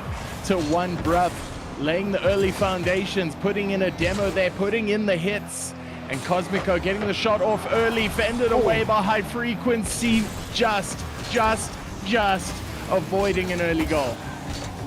My goodness, what a save there from High Frequency. And again, both of these teams are trying to keep something alive here in Game 5. Cosmico's trying to keep that perfect season alive, and Shadow's trying to keep their season alive as is here. They don't have to reverse sweep, thankfully, but they do need to win out the rest if they have any hopes of advancing to that grand final and upsetting one of the favorites. And it's going to be Shadow. They hold on barely at the start to not concede, and they'll get themselves instantly into a counterattack. And Berserker left there in that 1v2. will have to just watch as it skips past into net. Well, the last time Shadow scored first, they won the game. So now the script is scoring another. And right now, Joe Soap putting it up against the side post. Not able to make that one count. But what a start it has been from Shadow. And now, surely, fortune favoring the script makers as Shadow have picked up the early goal and taken the lead for only the second time this series. Shadow, though, instantly back on some defense here. Cat Lover and Bruv both were coming down for that ball. It's a big pinch out in front of net that keeps Shadow's lead intact here, but here comes the demos. You have to watch out for those because Cosmico have been hitting them all game, and they've been hitting them when they matter most. Berserker catches that one. Two players did go from Shadow as well. Joso, last man, has to beat out Bruv. Huge touch there. Skippy and High Frequency do rush back in time to defend this net. And we'll just have, again, just a little bit of ping pong here, but that's very reminiscent to that game 3. Oh, good clear here by High Frequency, not getting the touch though, as Cat Lover incredibly fast onto that ball. And Cosmico very quickly on it, and that's a hallmark of their play. Another, aside from the aggression, they're generally first to the ball and forcing Joe Sopian with no boost to make a defensive play here. He's going to continue without boost for the time being as Bruv. His tank pretty damn full, not being able to get the pass across though, and Shadow having to defend so much with so little as High Frequency grabs his own corner for a change. Starting the attack here, Bruv on the counter. It's awkward as Joe Soap takes it to his own corner for the clear. And Shadow are going to be thanking their lucky stars that nobody from Cosmico is ready to pounce in for the kill there. It was a little bit awkward, a bit of breakdown, miscommunication on the goal line, and a couple more shots will come in. But Shadow holding on strong, and that's what they have to do here in this game. You can't afford to drop anything here to Cosmico. Definitely not for free. Josho leaves that one there for Skippy. Bruv tries to back pass this one, but with Joso playing a little bit of nuisance there for them, it keeps ball in. Oh, but speaking of, ball out now. Cat Lover getting the touch. Doesn't get the shot across. Intercepted there. Skippy standing and watching things as they happen. Joe Soap with a tactical fake. Will it count? Shot coming in off the crossbar again. Joe Soap with the second tactical fake in a row. The third in a row. And he is all over the place right now. Is that... Oh, forced into defense. It's gonna go in. Joe Soap with the fourth tactical fake in a row. And it is Cat Lover who was bumped up into the heavens, manages to find their way back down, perfectly touches that one on net, calculated in chat. As now Cosmico get themselves even up here. And this is a lot different. Last time we did see Shadow take that lead, they were able to hold on to it for the rest of the game. This time it's equalized pretty quickly here. Berserker, though, towards the backboard, unable to connect there for this double tap.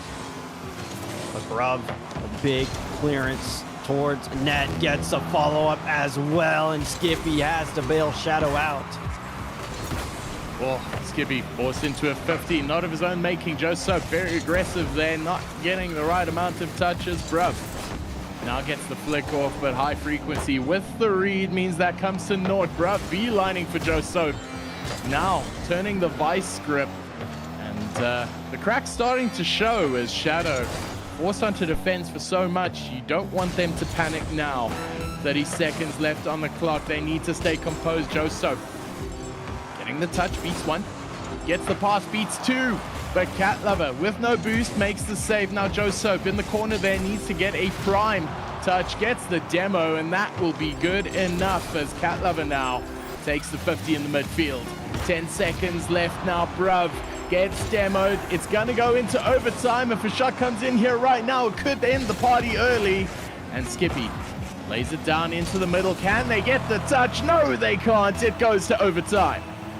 Oh, it was so close there for Shadow as well to just steal this game away. we'll find an overtime here. The series started with an overtime in game 1. It's game 5 here to decide if we get a few more games of Rocket League. Last time it went in favor of Cosmico. This time's no different, as it's Cat Lover called on time and time again to come up in the most massive ways for Cosmico, and Cosmico will continue their perfect season and advance to the grand finals. Oh man, the way you say it, grand finals. They have made their way all the way through, and it was through the pressure game, through the demo game, the aggression game, and you could see it by the end of that series. Shadow looking absolutely knackered. Cat Lover coming out the MVP in that final game, and possibly MVP for the series, because Cat Lover made Shadow's lives an absolute nightmare. Yeah, I mean, there's no better way to put it than a nightmare. I mean, look at the shot differential there between Cosmico and Shadow. It really speaks volume for the level of pressure that Shadow Shadow was succumbing to against these Cosmico attacks. And as we look at the highlight reel, we'll see that it is a fairly mixed bag between this Cosmico team, but Cat Lover's going to own a majority of them. Gentlemen, what is so it looks like Cosmico dropping a game just for a bit of content. Not to sweep her, maybe giving Shadow a little bit of false hope, but Cosmico pretty much doing here in this semi-final what they've done all season. So we have our first grand finalist locked up in Cosmico. A proper solid performance from them, Bromeo. Absolutely demonstrative, even showing why they deserve to be here and why they've been so good this entire season. There's been no clear standout player from this team, all of them performing their duties admirably. And like Borky said, I think it was in game 1 or 2, they scored a couple team hat tricks starting early, and that has been the hallmark of this side so far, is that their teamwork and their synergy just seems to be so on point. And we've been seeing that throughout these highlights here. They've just looked really good. But gentlemen, the real cinema happening over on the B stream, because right now, going into game 6, Azura Gaming are 3-2 up against DeathCloud Esport. What is going on here? Oh man, I have no idea what is absolutely going on here, but all I know is that I am here for it. That is an incredible showing. DeathCloud being one of the 2 who pre-qualified for the semi-final, now having their door knocked down right in front of their own eyes by AZG. So a timeout called heading into game number 6. AZG 3-2 up in the series. We are in for an absolute cliffhanger.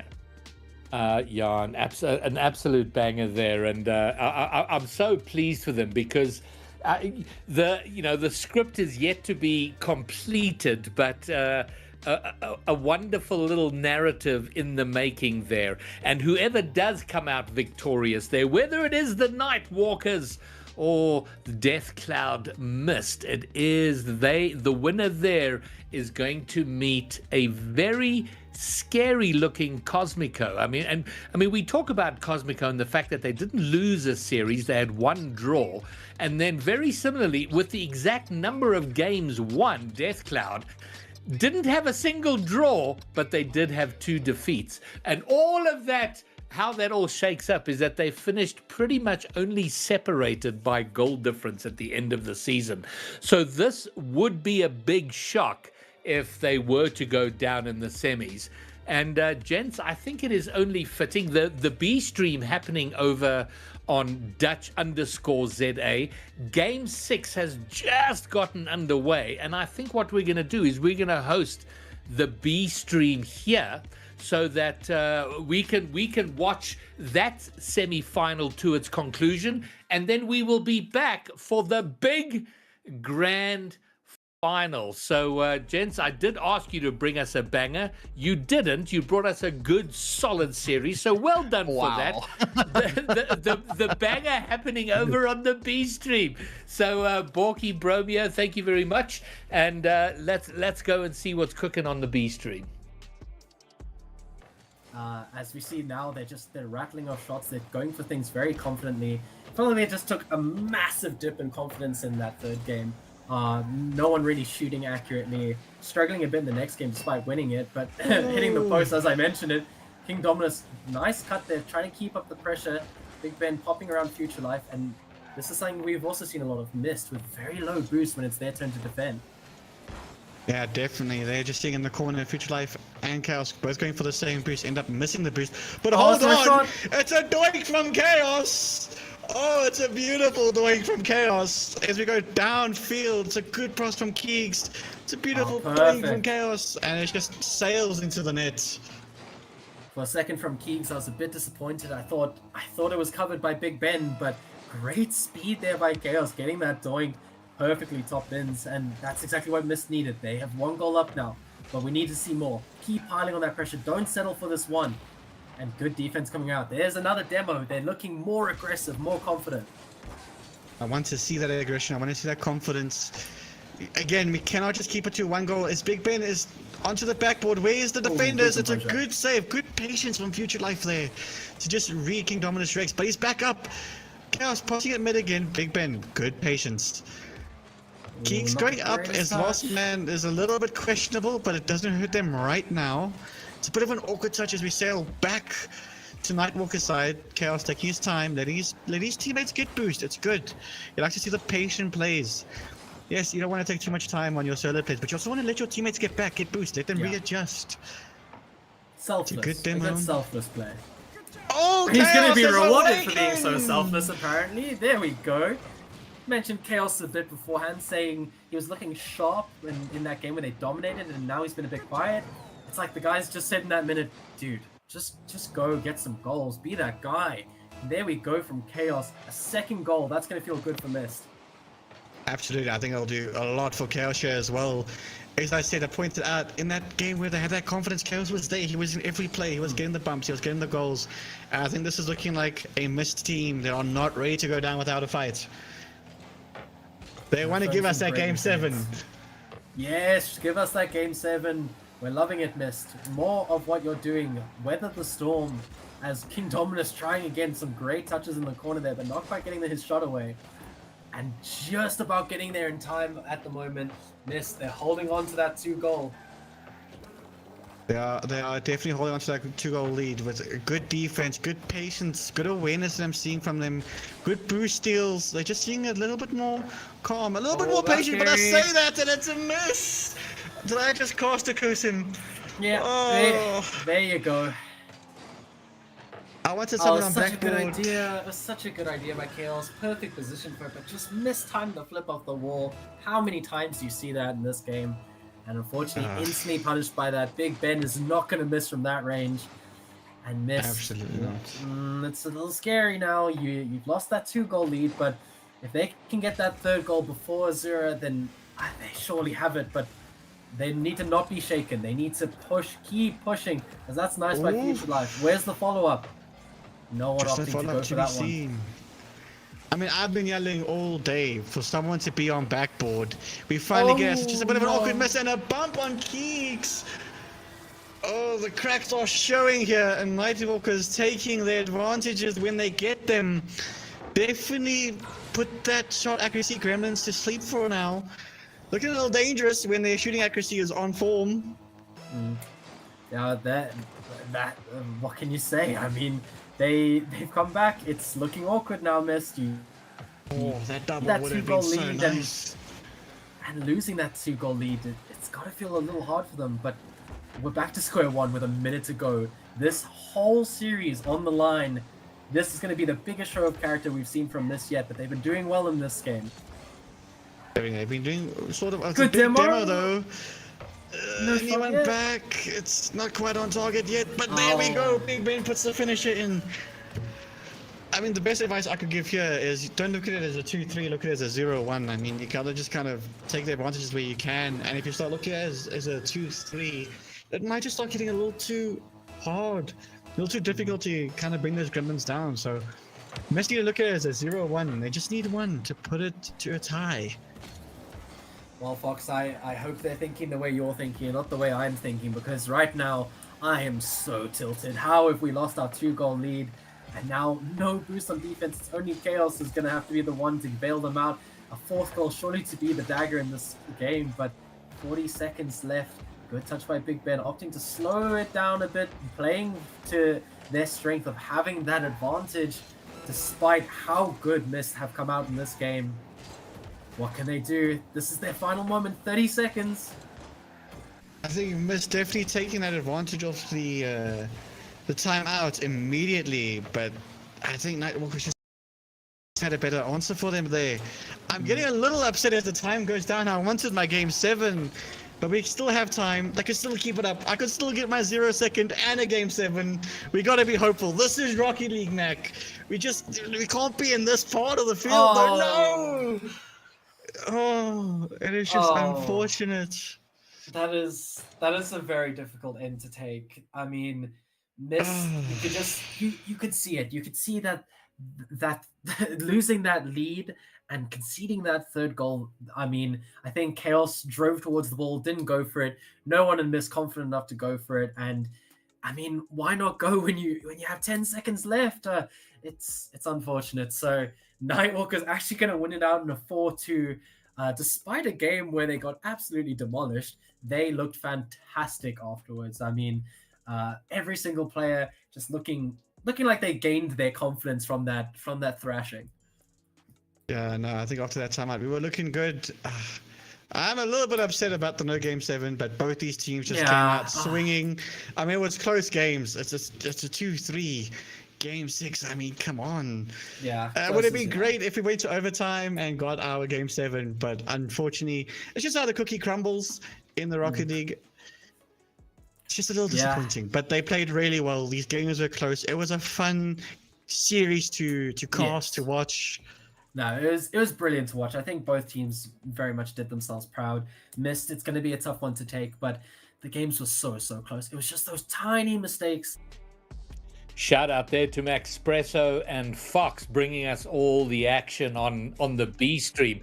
My word, what an upset. Death Cloud Esport are out. They have been taken down by the number 6 team of Azura Gaming. And we now look forward to the grand final, and bringing us that is going to be Borky and Ultrasm. And my word, gentlemen, what a show we have had. It's you know what, Ultrasm, how many times have we spoken about that when we've cast together and stories over the years and how we love these underdog stories, and now we have one in the making. One more game. Man, you know me to be a dreamer. I'm always going for that game number 7, that final overtime that drags it out. I'm so glad I got to see the beginning of that in game number 1 tonight. These Nightwalkers have come out of barely scraping in there, coming in with less than a 50% win rate, and now systematically eliminating position number 3, position number 2, and they've got one more step to go. That is the dream! But now it's a bit of a Borky. Suddenly there's a little bit of mental weight, because when you're the underdog, you got nothing to lose. You're just like, you're out there, you're having fun. And now they've won 2 series on the trot. They're in the grand finals. But now, do you think are they developing a little bit of weight of expectation now? They're doing so well. Can they clear that final hurdle? Or will they have that freedom to just nothing to lose, have a good time? Well, I mean, that is the question, but I will say they've already proven to us that they can handle the nerves with that reverse sweep against Monarch. That is what set forth this for me, and how I believe that they're going to be able to overcome any of those stress factors. But the biggest thing is we've been talking about 2 purple teams in Prospect all season long. That's been Death Cloud and Cosmico. AZG is showing that there's a third purple team that we should have been talking about, and they're looking to eliminate the top dog now here in the grand final. Greg, I want to weigh in pretty heavily on that point, because I will always say the team coming in as the underdogs, you make whatever story you can. Yeah, like it gets so tempting to go like, we're setting ourselves, we've come this far, we got to get the trophy now. If they fall out now in second place, damn good showing of it. So like you go into this with, we've done it. We've done everything we can. You drop the expectations, you have a good time, and that will ironically make you play better. But they are coming up now against Cosmico, who looked clinical against Shadow. I mean, so it's almost, I mean, you got Bruv there who clearly wants this. He wants it bad, and they've set about their business with some purpose.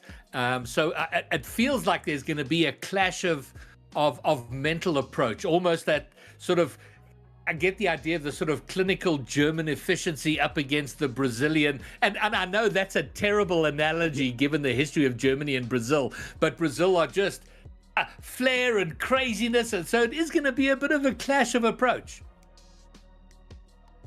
I was addressing you. Oh, sorry. Okay, so I have a lot to say in this, because that was exactly what I recognized from Nightwalkers in the beginning. They've got a finesse play style. That's exactly what you mean by Brazilian. I get what you mean. That beauty of the game, the slight little touches that they work around and they're dribbling, that's been a great part of it. And it's definitely been something that they're getting right most of the time. When they let it go, they kind of get themselves a bit flustered afterwards. So when it works so well, and it's going to be very difficult, I think, even for Cosmico to defend against that. Backboard is going to be key in this matchup.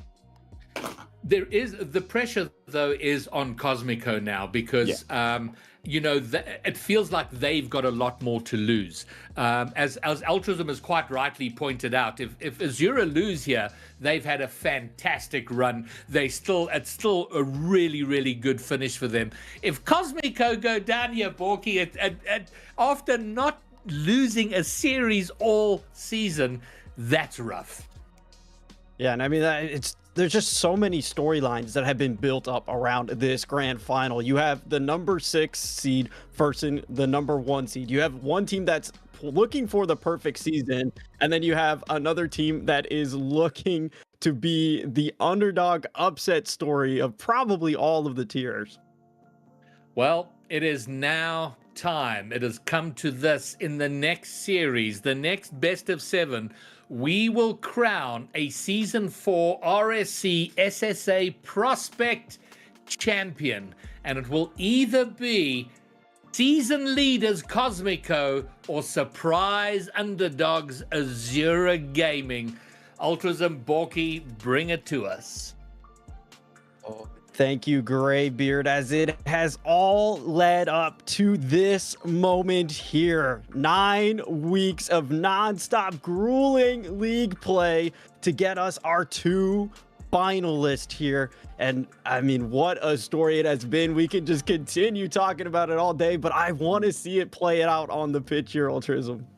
It's interesting that you bring up like the length of the path to get here, because that's also even fed into this matchup here tonight, this last matchup here in the Prospect Division, because you've got the one team who's fighting tooth and nail, has played nearly the maximum number of games short by 1, who's now going to hit now another best of 7s against their biggest opposition yet. They've got to be feeling some fatigue. On the other side, Cosmico basically waltzing in here. They had a very convincing victory. They're coming in nice and fresh. They got all the momentum behind them. They've got an entire season behind them. There's got to be a difference in confidence coming out here. But like maybe it says, there's got to be a difference in the desire to fight that comes with that. Yeah, and it's really going to be a mental battle here, I feel. Both of these teams have proven themselves how mechanically gifted that they are, especially in the prospect tier. And some of the plays that both Cosmico and AZG have been making, that's something you would see over in the tiers up above. So it just makes you appreciate it that much more. But I think we've yapped enough. We can look at stats. We can talk about who the favorites is, but what matters is what happens on the pitch. And that's what's going to be decided as it's our first grand final kicking off now.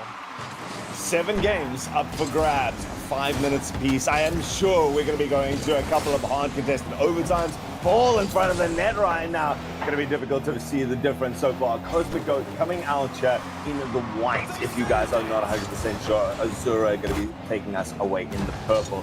This is going to be the matchup. The underdogs have proven time and time again that you can put their faith. They were some of the first fans to cheer in the chat here. I'm sure they won't be the last. Especially in this scenario here, they're going to need all the support that they can have for AZG. It's the Cinderella run. They picked up King Dominus Rex after he won the mid-season LAN, and since then he's completely turned this team around, and it just seems like the chemistry is going to be clicking for both of us here. We'll see a quick opportunity trying to get in front of net. Brub clears us aside. Big Ben, though, trying to get a back pass here to King Dominus Rex. Intercepted once again by Brub, and he strikes perfect. Now, there is a save that I expected the whole way through, but what speed from Brub to get up there. It was a valiant attempt, actually just getting the angle slightly wrong. Irby was the last line of defense, but it was just too much. Cosmic have shown that they're a team to be respected, and they've stamped that authority on this matchup with a convincing first goal, and a nice early one, I would say. A good minute in. It's a good way to keep that confidence here for Cosmico. Again, we talk about that perfect season. That's a stress factor you have to worry about, and you've seen how hot AZG is already dethroning 3 and 2. They're looking for 1, and they're looking for King Dominus Rex. Who else but this massive game changer here for AZG that collects the pass from Big Ben. From week number 7, he's joined this roster, and it's turned Azura around. They had a great ending towards the season of league play, and now they're showing up right now. 9 years old, stepping up onto people who have been playing the game for longer than he's been alive, and showing them how it's done. So reliable for the Azura side. We'll see Big Ben here, though, trying to go. Oh, no! Oh my goodness, taking the words out of my mouth. If you weren't here for the semifinal, you would know this name. Cat Lover was the tipping point for so many of those Cosmico victories, getting that offense started, and they're just going to rip another quick one on net, and Cosmico resume their lead here. Yep. Cat Lover has been so good at putting on consistent pressure. There was the little backflip. I'm not going to name and shame, but we saw it there on the back there. That should have been saved, but Cat Lover was there instead of Zura. They don't let her keep them down. Immediately onto the attack, and only just wide off the post with a very quick turnaround. Now they got another chance. King Dominus sends it long. He's got another in tow. It is, of course, Kahuna. And here comes Irby, denied the presence to follow that ball upwards, but a great bit of pressure coming out from Zura. Berserker, though, will get us downfield here. Gets a pass in field, but heavy, big clearance. Brub has to collect, try to force it into the corner. He has to worry for Big Ben Kahuna, who's already screaming him down. And Cat Lover, can they get the offense clicking yet again here for Cosmico? Big bump coming out there in the center line. Brub does win out this 50. But it's King Dominus Rex. That third man positioning here is going to be crucial between both of these teams because they play them a bit further back than what we might historically see in Prospect, but it plays dividends as an open net comes in, but Big Ben Kahuna, that angle just a little too tight. And there's the difference between the Prospect and like the Elite or the Master levels. Those guys are reading those every time. But the mentality is there. All the work had been done. Shot came out, and Cosmico looking to return it quickly. That's a great dunk coming out from Irby. He's actually got some pressure. Cat Lover has to shove it to the side. Manages to collect it further, and it's breaking down now. Azura under a lot of pressure. This is an awkward spot for Irby to be in. He needs to jump early. He needs to jump confidently. Kahuna has to get it off his own woodwork to get it out, but the game's settled finally. And that's a really smart heads-up play there from Big Ben Kahuna, just recognizing your teammates in such an awkward position. If you don't go now, they might be scored on. And wait, a big demo. It's King Dominus Rex. He flips the pitch in a blink of an eye, and this game is equal. In the blink of an eye, that's what Azura is looking for. They need to stabilize themselves and survive any storms, because when their moment comes down, they've taken it. They're so quick, and they've got so much in the arsenal to approach their opponent's net. Managed to bring it back, level with just over a minute to go. Kahuna manages to chip it out towards the center, gives away possession, but challenge is good enough to secure the second touch. Irby on a bit of a bend now, hops up towards the center. Both teams challenging just for some presence on the field. A little bit of a stalemate here towards center line. Neither team wants to yield possession here because under a minute, this next goal could be devastating. This one from King Dominus Rex, a little bit wide off towards the post. A big bump there on the backboard, though, does allow the ball to remain in here. Can Big Ben gonna turn on that? Doesn't connect on the shot, but it is King Dominus Rex that keeps up the pressure for now. Yep, presence, they've tightened the stranglehold, and there it goes! It eventually cracks under the torrent. He'll be the one to finish this off, but Azura as a squad lingered. They controlled that mid boost perfectly. They get the pass to break away. And Cosmico, death by 1,000 cuts, goes down by 1. And Azura looks upset, the champions in game number 1. Ooh, and what a story this has continued to be. Azura coming in here and absolutely letting Cosmico know that they're not safe. Number 1 seed, no problem. Game now rests in these final 15 seconds here. It's King Dominus Rex looking to keep this ball in. It's going to be the longest 10 seconds here for AZG and the quickest for Cosmico. One final attack will be set up here. Berserker pushes it downfield. It's on target, but it's not going to get there. It hits the ground before. And Nightwalkers breathe a sigh of relief because no overtime's required. Oh my goodness, we talk about games being separated by matters of seconds or inches. That was in the most literal sense there, as a couple of degrees difference would have taken us to our first overtime in game number 1. The turnaround was there for Azura. I mean, they turned around an entire series previously. What's the surprise in them doing that for a game? But against Cosmico, flipping the script around, the Cosmico, they're going to have to wake up. This is the challenge they've been looking for. And this is something that's very rare here that we haven't seen too much this season, is a team out shooting Cosmico in a game. I mean, Azura recording 3 more shots, and I mean, that 3 extra shots is what does set them up to be able to take that game, and not only take it, but to steal it away in the waning 30 seconds of that game, and in such an impressive fashion. They are here to play. And Cosmico, they're going to need to step up and wake up to keep that perfect season. Yeah, wake up is a big part of this. Can you keep your eyes on these darting foes of yours right now? Because I was looking at the demo stat. That was also interesting. Cosmico is sitting on 6 demos. Do you know how many our Nightwalkers have? I did not see how many was it. None. They are not using the aggression. They're just moving their way silkenly through the nights and just cutting a path towards their opponent's goal. And it must be so frustrating for Cosmico, who's under pressure once again. Oh, and I mean, it's instantly off the kickoff here, too, that AZG is just trying to continue exactly where they left off, in control of this game. And that's what you have to do. It's a great pass that comes in. The shot, though, won't be able to get on target. His bruv disconnected. We see no movement coming out there. There we go, finally online. Okay, we need this game to be decided by a proper showdown, right? This is too good of a match. Yeah, this needs to be as fair as it possibly can be, because this is what books are made of. And what a shot there from Berserker. Gets it up towards the backboard, reads it all the way through, and in the most unpredictable angle, slots it in. The first O was when he jumped. The second O was when it hit the backboard, and I still was not fully in belief. He gets the perfect shot from an incredible angle. Berserker, and they're going to try and do it on the other side. King Dominus Rex looking to answer, but without the same result. Oh, that may be in contention for goal of the night. I mean, probably goal of the playoffs here, as it's Cat Lover that collects off of a bit of a misfortunate touch. And Cosmico, they might have needed that goal from Berserker to regain their confidence and work their way back in, because right now, game 2 is falling in their favor. Again, it's Cat Burglar. I was going to say Cat Lover, but it's a better name there because constantly in that right position looking. If you make a mistake, I'm going to take you down.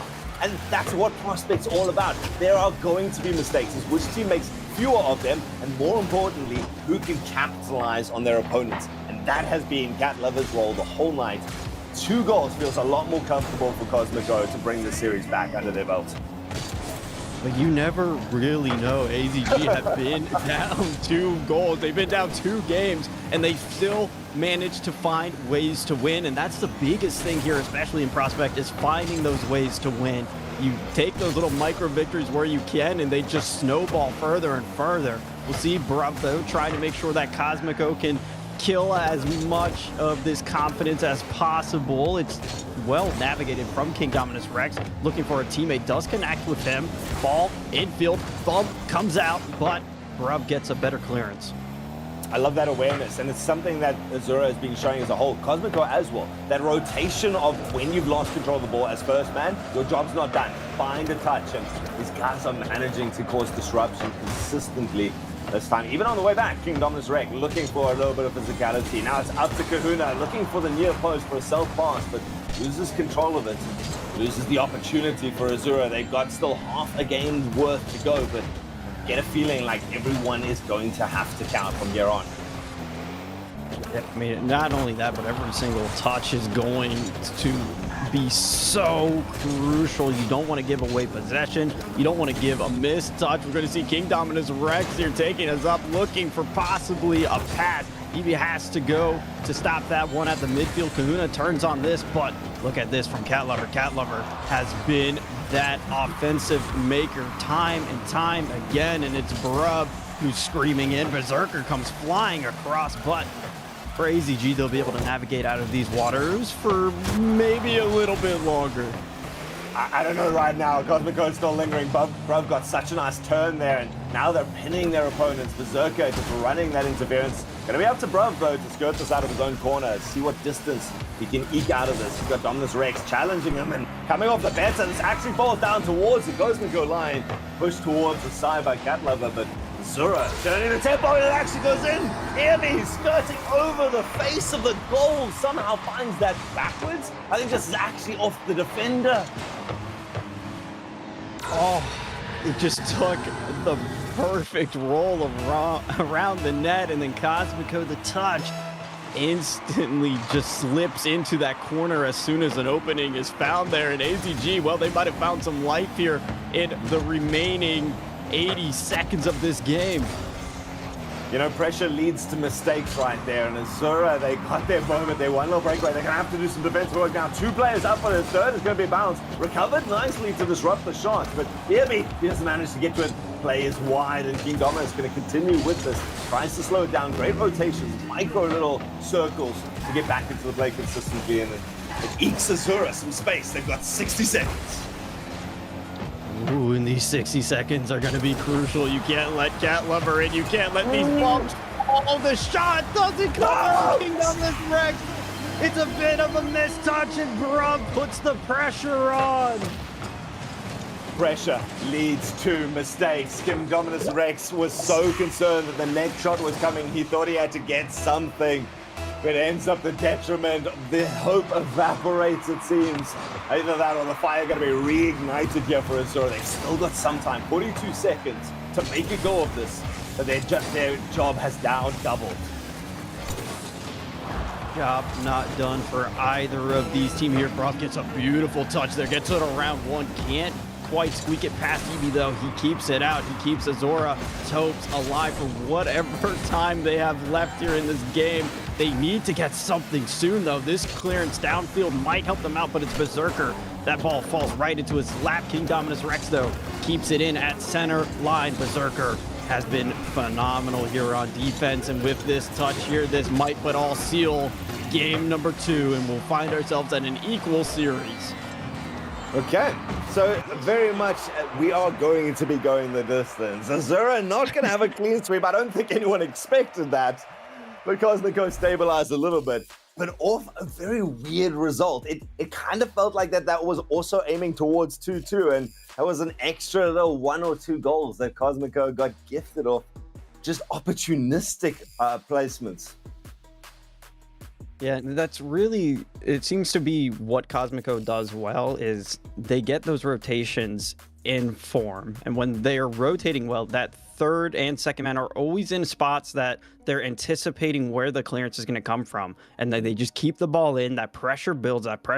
You've said it. I've said it. Pressure makes mistakes. And those mistakes is what can be so costly, especially in Prospect. And it just appears that Cosmico happened to capitalize on 2 more of those mistakes. You know, the amazing thing is, like, I've been doing this for 8 years. We saw Snowy, etc., when they were roughly the level of the Prospects now, when they were doing the first tournaments. And there's been a consistency in South African Rocket League as a whole.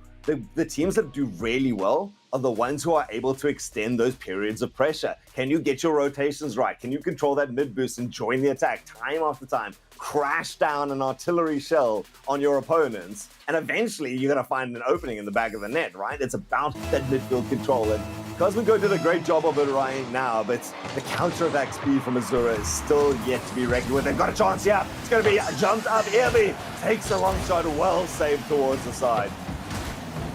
Oh, the Berserker, he's not going to be able to clear this one out right away. Instead, that allows King Dominus Rex to keep the issue here on the side of Cosmico. He's still behind this ball as well. Follows up. Evie trying to force this around, but the touch, unfortunately, does fall back out. But look at this here. Azura taking a page out of Cosmico's book, and they're keeping pressure develop. They're instantly challenging these balls now. They're not giving space. They're not allowing time. And this is going to work in their favor because the majority of this opening minute has been spent on this Cosmico half.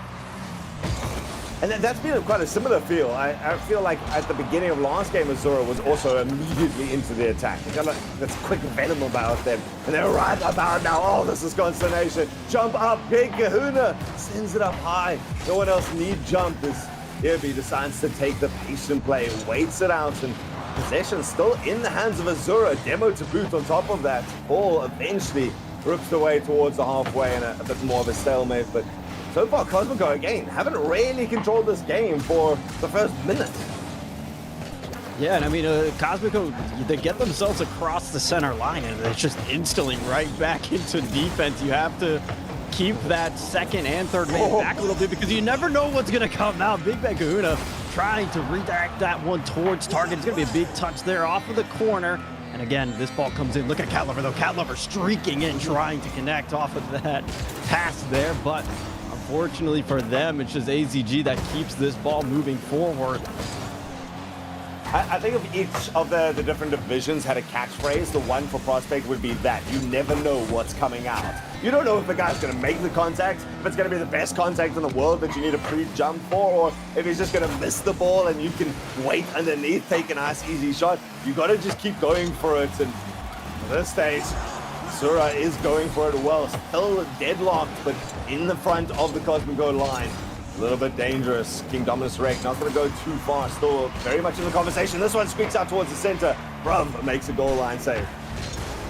Ooh, and I don't know if my eyes deceive me, but I think Brub is already at 4 or 5 saves here in this game, and we just hit halfway through. So that just speaks for the level of defense he's playing, but also the level of offense that AZG's putting on, and it's going to be 2 players from Cosmico deep in net, and all they can do is just watch this shot from Big Ben Kahuna come directly towards them.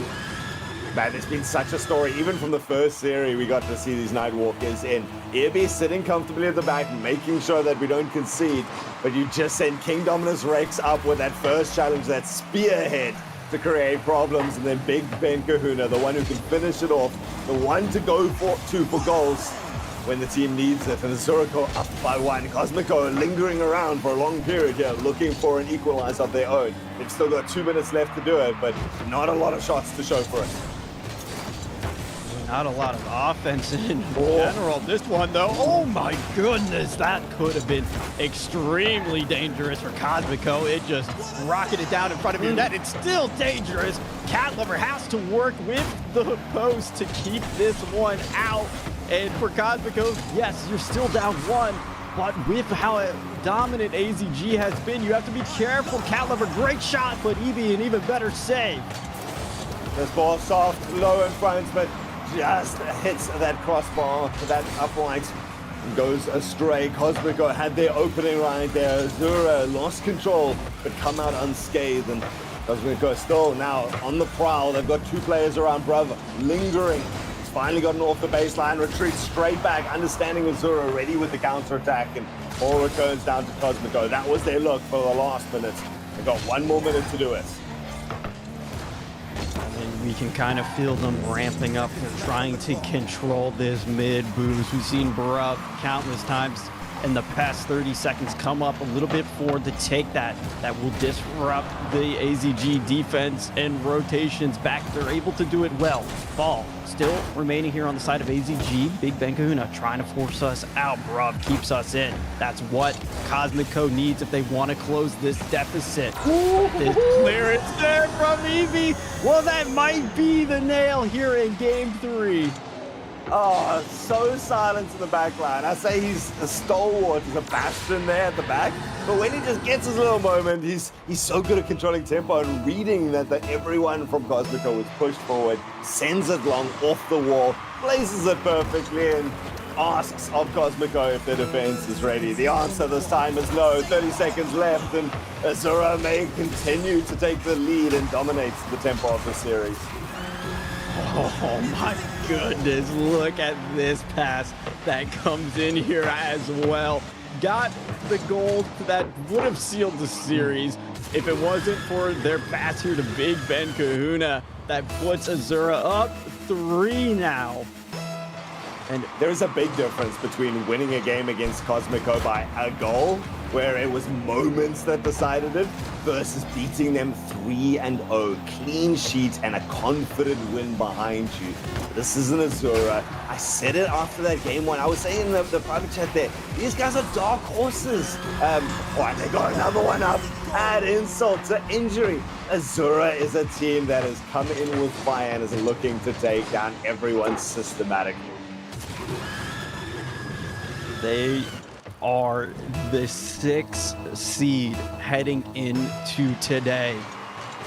They have ticked off just about everybody, and the only one left in their way is Cosmico, who they've just dismantled here in game 3. That one would have gone in if there was more time. We've seen that before, but AZG take the lead once again here in the series, and in such a commanding way too. Just those little banners that came up were insane. EOB quietly racking up 7 shots on goals there. King Dominus Rex there, 3 to himself, and Big Ben Kahuna, 14 shots versus 3 is a difference in control of the game as a whole, not just the scoreline. That tells the story. And right now, Cosmico, they've been hoping for mistakes from Azura, and Azura has not been obliging. No, I mean, it just seems like everyone on their team is doing exactly what they need. And I talked about it's rare to see a team outshoot Cosmico. It's even rarer to see a team keep Cosmico shut out in a game. And to put up a 4-0 here, that just speaks levels for how high their confidence has to be. It has to be amazing. And we said at the beginning, even if Cosmico reverse sweep this now, Azura can take just this game off and hang that up on the wall kind of thing. It's an incredible performance. But the demeanor seems to have changed about whether the Nightwalkers can take this. And right now going, Cosmico, do you actually have an answer? Like we're still backing on you guys as the favorite. Like you said, first seed, haven't lost a game out of 9 weeks of league play. Worst result, 1 draw. There's been 1 team that's sort of stood toe-to-toe, and now there's a team taking steps past them. That's got to be coming down to, do you have what it takes as prospect players, as casual players? Do you have what it takes to come together? Well, that's the real question, and that question will be answered for us here as Game 4 is now kicking off. Cosmico, they need to find a response, and they need to get one in a timely manner because AZG, they have your number right now, and it's going to be Bruv. He is the AGM here for Cosmico, has been preaching and singing their praises, and he's going to wheel them back in. Well, chat, you guys, your team needs you right now. You've got to call out for them because Cosmico are facing an uphill battle. Still a lot of series yet to go, and Cosmico want to make sure that they wrench this back into their hands as quickly as possible. Bruv doing a great job. Berserker off on a little bit of a tangent. Catlover waiting in the center there, but Zura pulls to answer. Chat is up to you. Are we at least going to game number 7? I've got to ask this, Borky. Are you a fellow dreamer like me? Come on. At this point, it feels impossible that you don't think this game is going to game 7 because both of these teams are extremely at the top of this tier. They are the highest caliber of gameplay you will see in Prospect. With Cosmico looking to return to form, it looks like we might need a couple more to decide us, but that's only been the first minute here of this game. But I'll be a fellow dreamer, Ultrism. That's the right attitude. We've got to think that at least just to get more of this Rocket League. Like you say, I've been really impressed at this being the lowest of the 4 days of Rocket League we get a showcase on RSC throughout the week. This is already making me excited. I've loved every minute, and right now, Cosmico looking under pressure once more. First real shot of the match. Taking a minute and a half to get you. But Azura looking to fire back. Yeah, and Azura, they're doing exactly what they did last game. They're keeping that ball in. They're keeping these shots close and consistent. That one had to be squeezed out at the very last second. We'll see Berserker gets it around 1, but again, it's EB. He's been ripping those shots from midfield. We even saw him snipe one from his own final third that fell in. And if you're not careful on Cosmico, they're going to try to catch you sleeping here. There's the pressure build-up that we've been seeing from Azura for so long. Goes low. King Dominus sends it a long way down the field. They can regain pressure.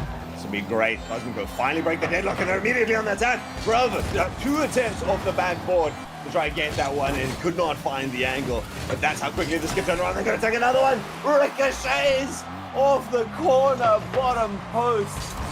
Sends it up high. Azura breathe finally for the first time in 30 seconds. But Cosmico not done just yet. Oh, that woodwork being a very valuable fourth defender here for AZG. These shots just slightly by the slimmest of margins off target. A pass comes in. It's another one that rings across the pitch. King Dominus Rex keeps it out, forces it down here, and Berserker is going to find himself in a 1v2. Navigates that well. Here comes the remaining players from AZG, though, keeping this ball in. Big demo there, though, from Berserker. We'll just have to reset back to the drawing board for both of these teams. You said very few teams outshoot Cosmico. I don't think someone's outshooting them now, and it finally pays off. Berserker breaks the deadlock. It took a reset from both teams, but Cosmico, they come into the fray better. Berserker gives them no space and one mistake in front of net. Cosmico take it, and after that many shots, I think they deserve it. Yeah, I mean, I think we need to get a ping counter there after how many times Cosmico hit the crossbar, but they still come away with a bit of a reward. It's a 2-goal lead here in this game, and with us south of halfway through it, they don't look to be letting their foot off the gas anytime soon. King Dominus Resto trying to make an argument for AZG of why they deserve to be the winners of Game 4, why they deserve match point, but with a bunch of demos coming out, and oh my God, another shot ricocheting and reverberating across the pitch. You have to wonder what's going to happen here. It really is. Every moment I'm catching my breath. I mean, that shot clang, reverberation is such a good sound because I can hear the pixels still shimmering back and forth at this stage, and then immediately down to the other side. Choked up, it's Berserker on a bit of a tear right now, finds it towards the center, turned around, Ibi looking for a partner in crime, and finds a demo instead, and looking for the challenges. Kahuna got King Dominus Rek, actually finds a squeak towards the center, but it's wrenched apart. There's been no consistent possession for the longest time, but that favors Cosmico. They're still 2 goals up. Oh, almost a third there as Cat Lever sent an absolute missile towards that net. It is forced out, but with this clock now against AZG and Brub putting on another shot here for this Cosmico side, it feels like, again, the distance is going to be required here, and we're going to have to see who can keep bouncing back time and time again. But whoa! What a play! Catch control and flick from the king himself. Oh, I love Ibi running defense there, but absolutely I needed King Dominus Rex sold even his own teammate by that change in pace. If they were going to bring this game back, Azura needed a goal, and King Dominus Rex manufactured one, pulled one out of midair. And they've got a second chance here off the backboard. One more challenge, final 10 seconds. Ibi's up. He doesn't get the read. Cat Lover sends yardage down the field and bounces back towards the center. Bit of a pinch off the backboard, the hardest position here for Azura. They can't keep it out. Well, they can keep it out, but they can't keep it up. Cosmo. Oh, we have a tied series after 4 games. Everybody take a second to collect your thoughts, take a deep breath, and buckle in, because this one has more life left in it. We are guaranteed 6 games here now. 13 shots. That's what Cosmico comes out with. 13 shots. It's actually, ironically, one less than Azura had in the previous match, but it felt like those shots had so much potency behind them. Like, Azura's shots, most of them were being saved. Cosmico had this. If it wasn't for the woodwork, those would be 14 or 13 goals. Yeah, I mean, that would work again. Somebody from Psyonix needs to come out and check the integrity of it, make sure that we can still play with it for how much damage it took in that game. But again, we'll reset. We'll look forward this game number 5. Again, winner of this game takes match point, regardless of which team it is. They've set themselves up in this situation where it's basically a game of cat and mouse. Who's going to bite first? And we'll have to see which team is going to come out on top, as now game number 5 gets us underway. Will AZG be able to bounce back as they've done so far? Is Cosmico finally going to put their foot down? Man, I don't like making predictions in general, but I feel like whoever wins this takes the series. I don't know if we're going past Neo Tokyo, because something's got to break for one of these teams, and it's how well you deal with that pressure. Either team could pick up that game points, don't get me wrong, but after that, I think that someone's going to be able to ride out the momentum, because both teams are so close to getting it right time after time. Yeah, and I mean, again, it's just whoever does control that momentum will be the clear favorite. That mental battle we've talked about leading up to this one is going to be on full display. The battle of fatigue as well. You have to wonder, as Bro tries to navigate this through a bunch of players, and what a goal line stand there for Big Ben Kahuna. He gives his life and effort for it. And AZG, they'll be able to bide some more time and get right back into defense. A valiant cause to give your life for. If you save the goal, you put your entire body on the line and then come back twice as strong. And they have Azura actually in the ascendancy right now, looking to challenge. Ball in awkward position outside the goal, and committing Ibi into this is kind of dangerous, because we haven't found any sort of length on it. King Dominus Rex picks it up, but such a good aggressive challenge now puts Azura on the back foot. Rov actually jumps short of that one and gives Azura the space, but the souls, and both teams remain scoreless. This one I feel like going to be a low-scoring affair. Yeah, I mean, this one, we're really just going to feel a lot more of those fundamentals start to come out, as it's Evie who tries to drop it down from the top rope. Won't be able to connect with it. Teammate ball is still kept in here for a little bit. Big Ben Kahuna collects that, gets it around 150s against another one. Looks for King Dominus Rex here on the midfield pass, but no! A little bit too much heat on that one. Doesn't connect. The net was open for a second, but they're not going to give up that easily. The offense is still here.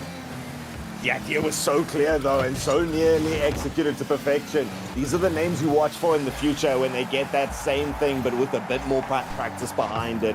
Zura nearly had the opportunity. Cosmico actually give one away now. Berserker under the ball and immediately dispossessed by King Dominus Rex. Full pace towards the other side. Actually does find it above the crossbar. No one dives in, and Cat Lover keeps it out towards the side. Ibi doesn't get any distance on this. Everyone retreating backwards. Cosmico with a breakaway. Final challenge. Oh, King Dominus Rex holds it in the center, and we slow down once more. Still scores. Oh, the clang!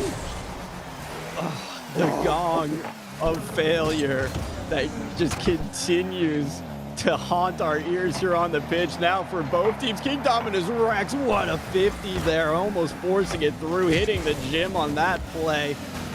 Look at AZG. We talked about how many shots Cosmico put up. Right now, this game has been all AZG. They've had so much of that possession, and I have a sneaking feeling one of these counterattacks could be so dangerous, as this one is still denied. Yeah, AZG felt desperate at the end. It was like a boxer putting their head down and just swinging wildly, throwing bodies desperately at these shots, and very lucky to not get pounced on by a constantly counter-attacking Cosmico. Still neutralizes down to nothing, and we have these big flurries, but then you have these breakaways. Clang once more! The clang, the follow-up incomplete, the counter-attack. AZG don't capitalize on it right away, but it's King Dominus Rex tries to pop this in, will be pushed again aside to the corner. EB gets us here towards Big Bang Kahuna, but too much chip or too much dip on his chip that time, just barely squeaks it past the wrong way. But look at this though, AZG again putting in shot after shot. The cannonballs are pelting, and eventually something has to break through for either of these sides. Correct, we're all the way through this game and it's still scoreless. Out the corner, great self-pass there. The pressure is on Azura. They push back to halfway, but no further. Passing back towards themselves. Quick little 1-2 plays, and now they've got to tear. They've got to play on the side. Just the communication, half a second too late, but ideas once more. Azura controlling the pace of the game, and it's up to Cosmico to try and read this. They've been resolute thus far, and we're nearly to the full 5 minutes without a goal. One single goal with an hour in overtime. Feels like it's going to be the break. And once more, we find the post, this time from Cosmico's detriment. Oh my goodness, Cosmico, that was the game. They could have stolen it, and this one sent all the way downfield. Can he connect? No! Overtime it is. It's 0-0, and for a game that could potentially decide the series, we get a bit more action here, Ultimism. What is this grand finals? This is SSA Rocket League. The shot comes over the top, kept out, Cat Lover in the right position once more. Azura still linger. It's knocked out towards the center. The shot comes through. The man who has been required to step up for that reliable goal does it once more. The pass from none other than King Dominus Rex, an indomitable duo in the front lines. And it takes Azura to match point. If this was at a LAN environment, the crowd would be absolutely losing their minds over this series. Azura now sit 3-2. Match point is secured. The underdogs are so close to denying the #1 seed their perfect season. Are they going to be able to push it across the finish line, though? That's the question. That's the thing everyone wants answered. They came in 3-1-5. They had a win percentage of 41.6%. They were down by 6 goals as a deficit throughout the season. And they fought tooth and nail every game but one so far. And now they've done every game but one.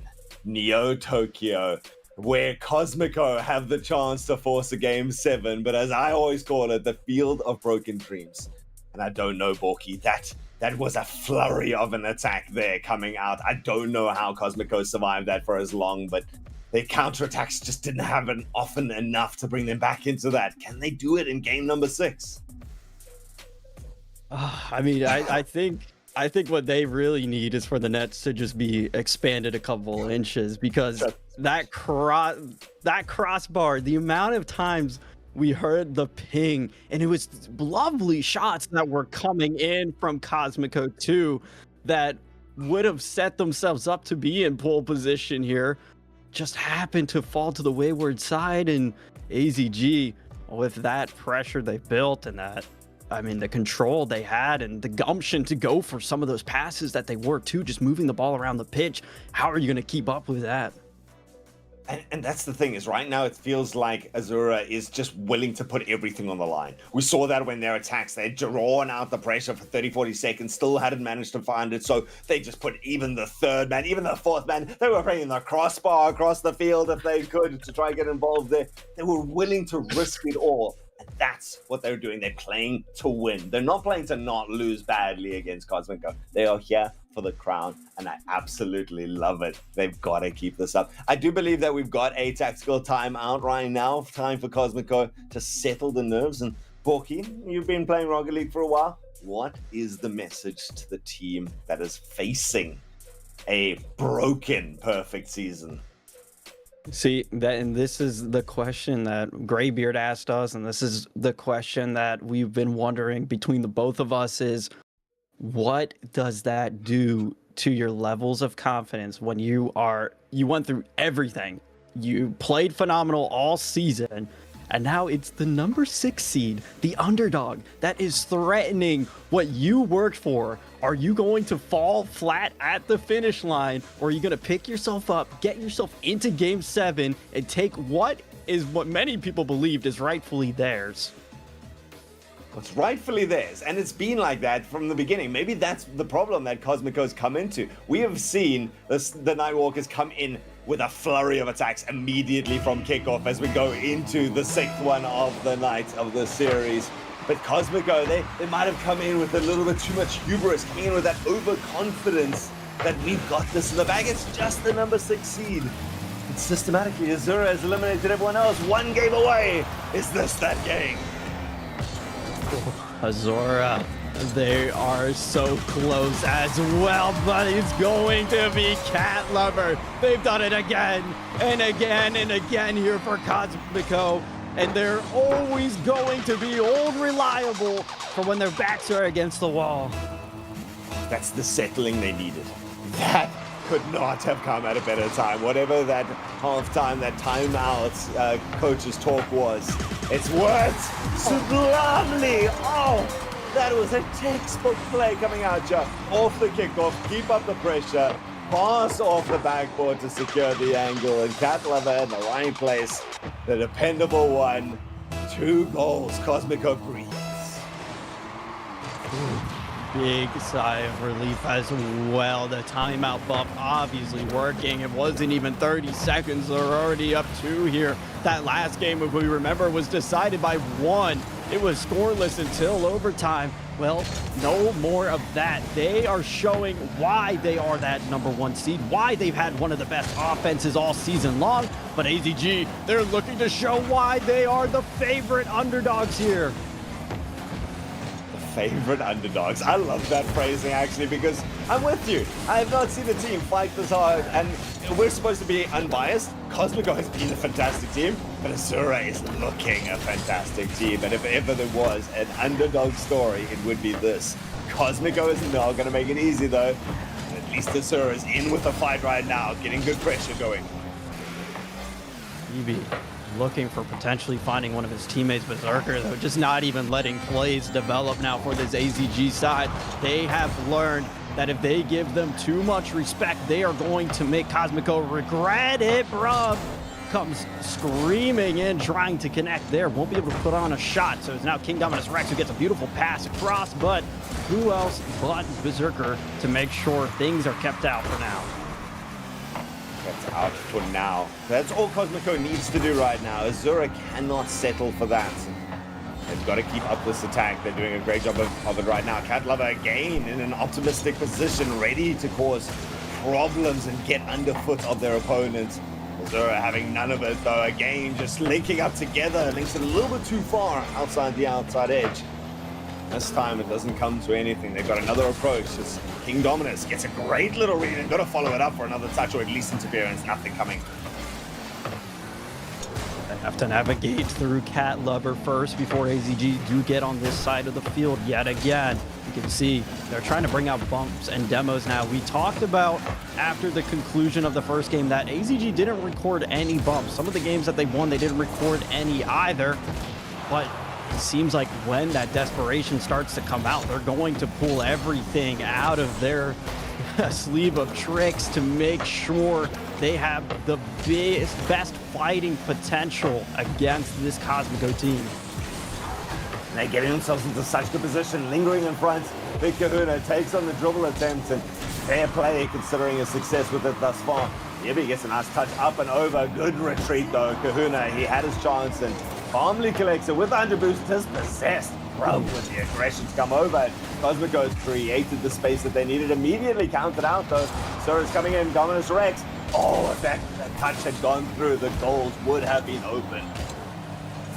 I really like this look here from AZG as well, just trying to throw the whole kitchen sink at them. Why not close this game out? Because game 7, you're going the distance yet again. They've already played a game 5, a game 6, and well, if the trend's going to continue, they just go up by 1. It's a shot that rolls towards net, but it's not a lot of power behind it. Brub gets the save. King Dominus Rex can't collect on the rebound there. And Cosmico, they're happy to just buy time and let this clock continue to tick away towards this final minute. It's just frenetic right now. Most of it in front of the net of Cosmico. Finally getting some width on this ball down to the other side of the field. As long as they stay resolute, though, they're okay with burning time, even if it's in front of their own net. Berserker slowing it down, chips it out into a dangerous position. Actually, this one goes up backwards. Kahuna in an awkward spot, can't get the read. It's left open the counter-attack. Cosmico, if they get one more goal, this feels shut out. But Zura, if they don't get one within the next couple of seconds, feel like they're going to have to take this all the way. And Cosmico's not the team you want to do it to, but they're the team you're going to have to. One thing that has been evidently clear this entire series is that both of these teams have just been trading back and forth. We saw AZG take game 1, and since then it's been that pattern of who is going to come out on top, who's going to be the bit more dominant team in that game. It's going to be Big Ben Kahuna just trying to get something for the road here. King Dominus Rex also gets a shot on net, but this Cosmico offense and defense are playing superb. They want this grand final to continue. And this is so big for Cosmico, the fact that this is still a clean sweep despite Azura throwing literally the entire bathtub, someone in chat says. A great analogy right now, and still coming away with nothing. Cosmico 3-0 to take us to a game number 7. The timeout buff is real. See, here's the thing that I'm going to question now. Does AZG take their timeout? They also are allotted one. They have that in their back pocket, or do they just want to keep the game moving along? Do they not want to? I mean, yes, there is timeout, but you also have the fear and worry at the back of your head of potentially icing yourself. You know, if you start building momentum there, especially how they did towards the end with producing a majority of their shots, then you don't want to really close that out before it can develop. I cannot believe this. Like the stat sheet there, 8 shots here from Azura versus the 6 of Cosmico. 5 saves being forced out of Bruv, nearly the double savior medal. And I mean, that just shows how stringent he's had to be on that back line to give Berserker and Cat Lover the space to get the goals down there. And again, not afraid to just continue that rotation when it's his time to move forward. He does so with aplomb. We've seen a couple of nice little pops off the wall. So really good pressure consistently, but more importantly, can you withstand the pressure and no mistakes? Diligent play. I think Grabby had called it like that German precision earlier. It really is coming down to that flavor between these two squads. Well, that's all we have to find out now is who has a bit more flavor behind them. Who is going to put that offense together when it matters most? Who's going to make those goal line saves? It is game 7. We hit Champions Field where legends are made. Who's going to engrave their name in RSC SSA history? The greatest prospect final ever. Chat has said it. I feel it in my heart. Cosmico want to clinch it out right now, and Rob gonna take advantage. It's taken 13 seconds, and Azura, this dream, this hope for the trophy, starting to flicker in front of their eyes. They've been taken in the first couple of seconds. That's normally their job. For all the dreamers out there, We were hoping for game 7. We've gotten our game 7. The only thing we're missing here now is an overtime. So for AZG, they need to get back up on their high horse and deny this Cosmico team. We saw what happened when they scored early last time. We saw what happened when we give Cat Lover space. This time, though, King Dominus Rex steps up, gets a crucial save. Still in front of Dat. Eevee, though, puts us into the corner. Will force us down towards this center line. Grub, though, the captain, the AGM here for Cosmico, has been willing his team back in time and time again, and he's hunting for his trophy as well. There's just such diligence coming out from Cosmico to constantly get that rotation back into position. We know the next attack is coming. They stand strong again. First challenge, good. Trying to get further down the field, doesn't come away with anything, settles for 50, but the next person in with the shot. Cosmico looking to make some sort of possession and progress down the field. Finally, after a while, a second goal would settle them completely, but Azura with a little bit of space is up to Brav to make a good challenge, and he does. Ooh, and that's what you have to be careful for, is just when you're that last man, making those risky plays. So much reward, so much risk behind them. Bruv, that time it pays off for him as he's able to get ball downfield here. But for AZG, they've been navigating this well. They've been challenging early and quickly, but they're starting to run out of boost here. Look at the comparison between these two teams. A big mistouch there from Berserker in the midfield allows Azura into some offense, though. King Dominus Rex actually got bumped out of position. They had that link-up play plan. They're not out of it just yet, but Berserker, such speed up to that ball, does turn it down. Oh no, Kahuna, he's let it drop down in his own corner. Now this is going to be awkward to come out. Irby, it's been Irby versus Bruv on the baselines, it feels like. And then King Dominus Rex and Kahuna versus Cat Lover and Berserker on the front lines. There's been such a cool 2-1 formation for both their squads, despite their different styles. And everyone's so evenly matched, too, across both of these teams. It feels like there's not like one real favorite either. Any of these players can step up and make a play. We'll see here. Big Ben Kahuna taking us off the left-hand side. Well, does have a teammate there lurking in the midfield. Cat Lover intercepts instead. King Dominus Rex, last man here, needs to play this ball slow, needs to play it patiently. Does a good job of that. Navigates himself through the murky waters. Gets us downfield, almost towards target, though. But the 50 just shoots out towards the corner yet again. Such good efficiency, and that's what you're looking for someone to break out of a good defense, is just get it the whole way down the field and force your opponents to invest something. We'll be with you, and that's what Azura's done. Now they've got possession.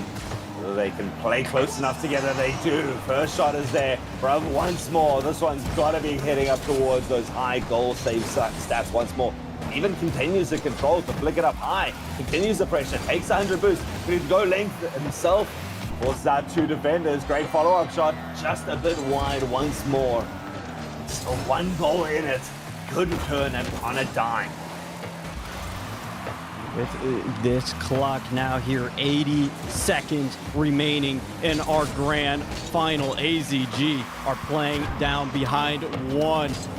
This is where you need those different makers to shine here on the pitch for you, Bruv. He is being the difference maker for Cosmico as he records yet another big clearance there. Big Demo does come out. Oh, popped high. Berserker gets a touch, but it's towards his own backboard. Follow up there. King Dominus Rex tries to keep it in. Big Ben Kahuna, can he get this over here to Eevee? It is. It's floating towards target, but Berserker gets the better touch. Berserker gets a better touch. Somehow Cosmico. Azura was putting that ball in all sorts of unpredictable places, and Cosmico had to answer at every turn. Once more, Azura in there, even with the bump attempt. 2 players diving into that, and they have to scramble to get back in time.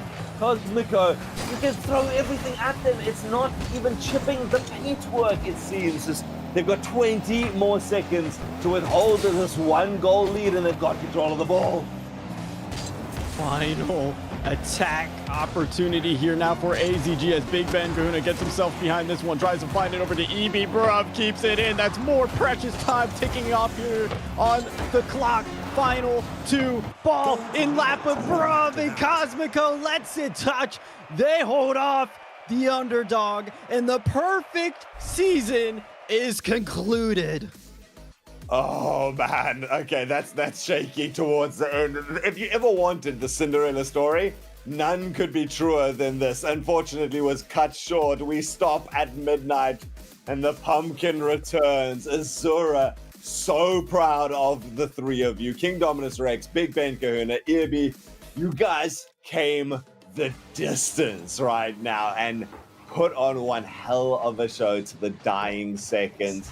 Cosmico, it was consistency that won out overall. And Greybeard, what a showing. I can only imagine how you were bouncing. Yeah, what a fantastic, I mean, what an advert for RSC, for Rocket League in general, but your prospect champions are Cosmico, and despite the amazing run from the AZG boys, the right team, I think, ultimately prevailing, but it wasn't easy for them. They sailed through the semis. They had a sweat fest out here in the grand finals.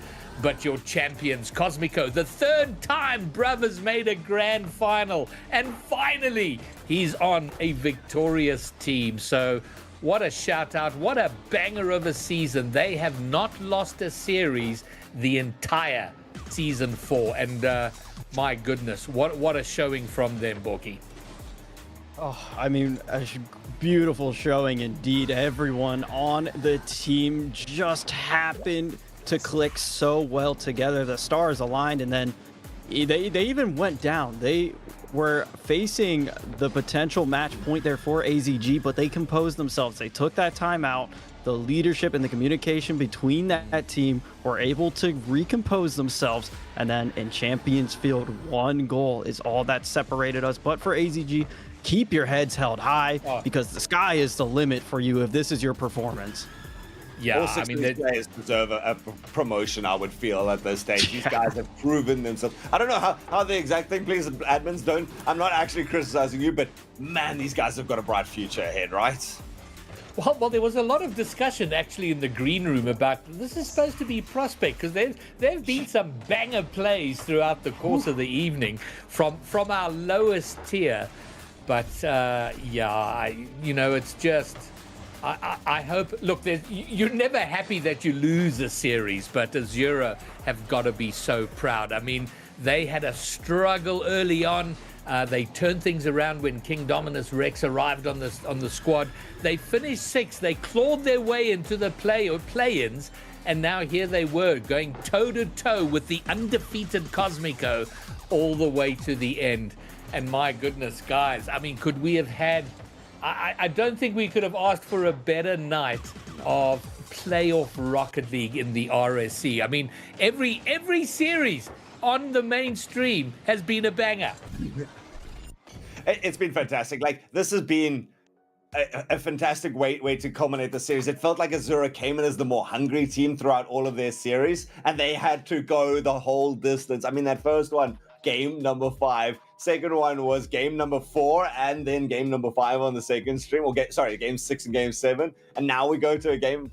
We were treated to almost as much Rocket League as possible, and that it crystallized right now.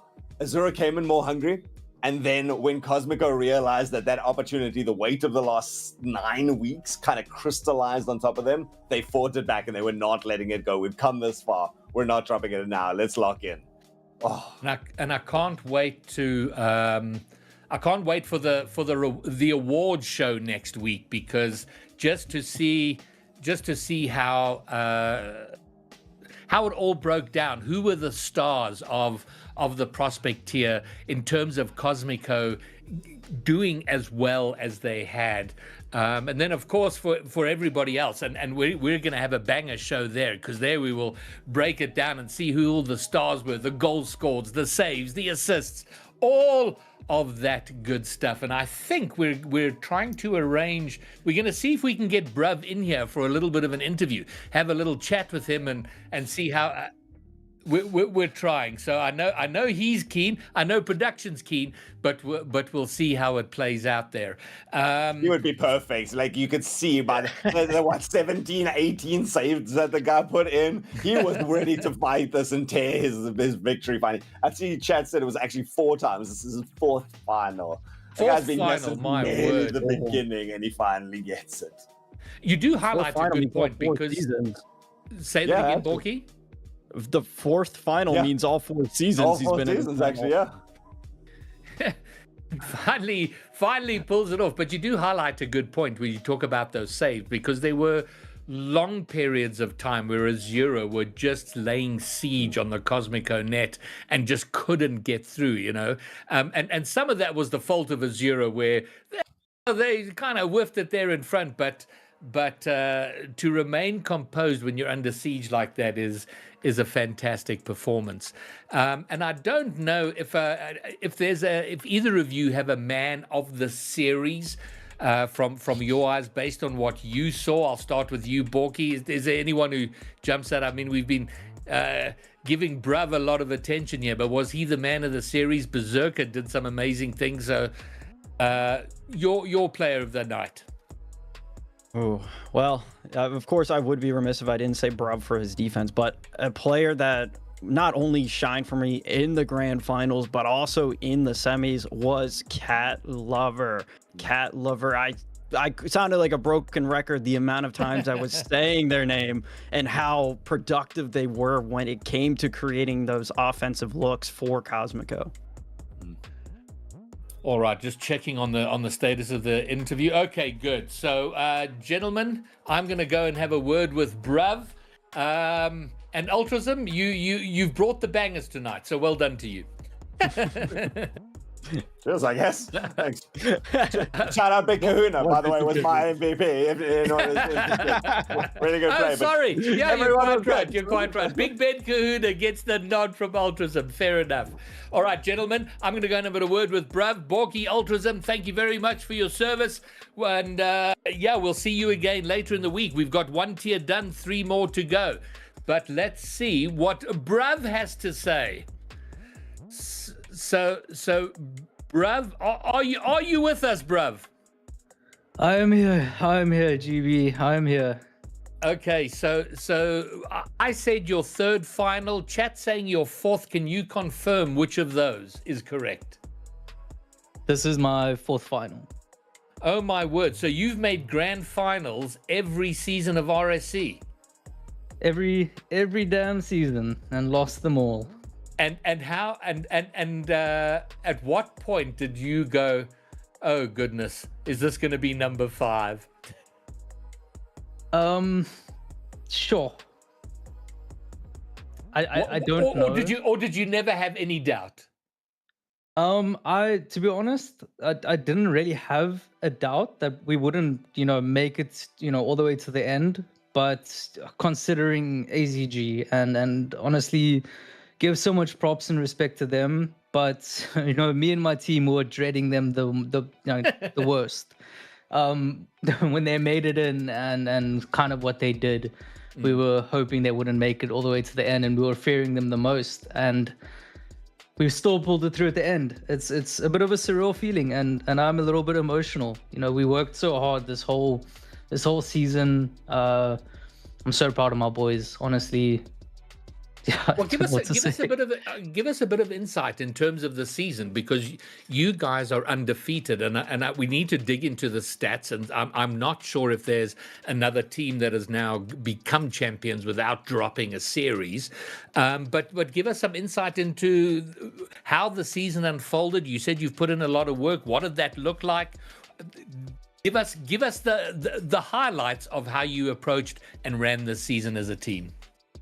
Yeah, this all started back in June and July when Papito and I got the news that we were gonna run Cosmico, and we spent 3-4 weeks scouting, tryouts, replays. I think we watched over 100 replays to pick the best prospect team that we could pick. Wow. That's where it all started. We got the players we wanted, and it was just, we rode on vibes for like the first few weeks of the season, and then other teams started catching up, and then we just worked tirelessly with Happy Meal, with Papito, and with Ford Hilux, with coaching, replay reviews, and everything just started gelling, and we became, in my opinion, like one of the best teams I've ever been a part of in RSC. So yeah, highlights, in that sense. I love Kitty's Cat Lover. Started. He's 16 years old, by the way. Started out being pretty good at like mechanics, but had no cooking clue what he was doing. And look at him now. Like he's a huge prospect for RSC going forward. Berserk obviously being a mainstay in the league. He's on to higher things next year. He's going to be rival elite. Who knows? But yeah, all praise to the coaching and just the boys' dedication to fight through the whole season and just work and gel so well together. And bruv, do you have ambitions beyond prospect tier? Do we see you going high, or are you quite happy to make grand finals in prospect? Look, I said I would never move up until I win prospect. Now that it's done, I look at it at like a realistic point of view. I ain't going up most likely because I'm old and bad at the game. But who knows, if I win a few ranked games, I might push up to rival. But I think it might be a safe idea to end on a high and call it early. Who knows? What was it? Retire while you're the champion. Exactly. All right. Well, fantastic performance, and really, and for the cinema and the storyline, there was a lot of people rooting for Azura. It would have been, what a story that would have been. But as I said at the end of that series, ultimately the right team won. I mean, you guys did it the entire throughout the league play. And it's always rough when you have a team that does as well as you guys did, and then you lose like at the final hurdle. There's almost a little bit of a sense of injustice there.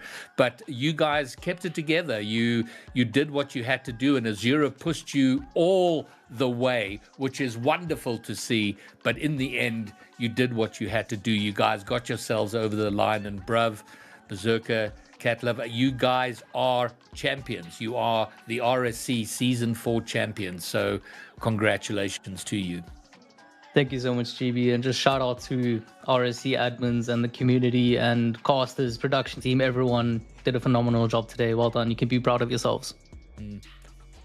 And proud they certainly will be. Berserker and Cat Lover in chat, and well done, guys. Great to see you out there doing what you did.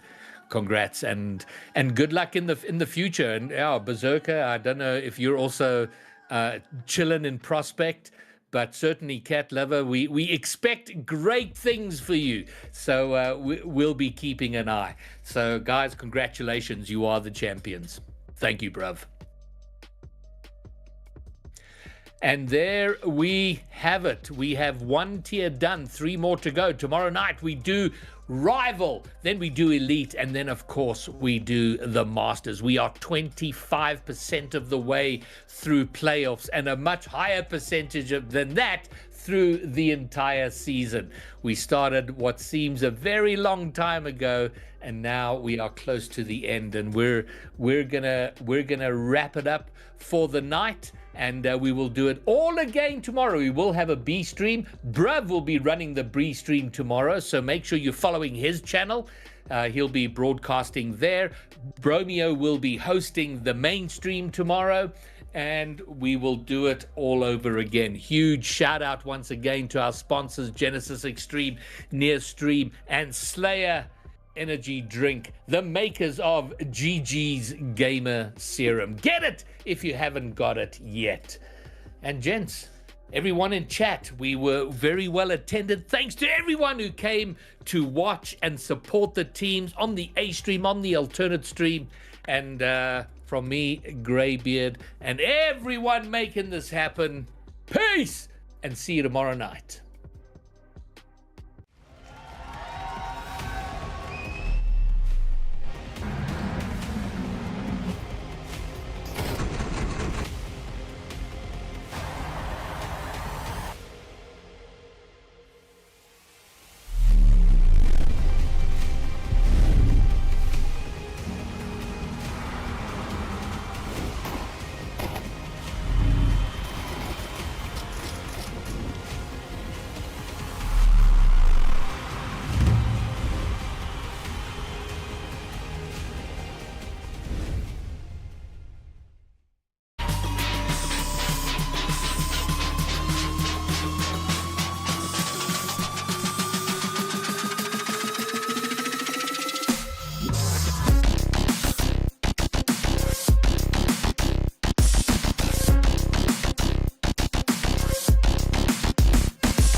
They do not know the rising towers of Hillbrow. They do not know the sprawling suburbs of the north. They do not know the sweet sounds of isiXhosa, Afrikaans, Sesotho. They do not know our ways. They do not know our people. They do not know us. We are not waiting for permission. We are not asking to be seen. We are our own region.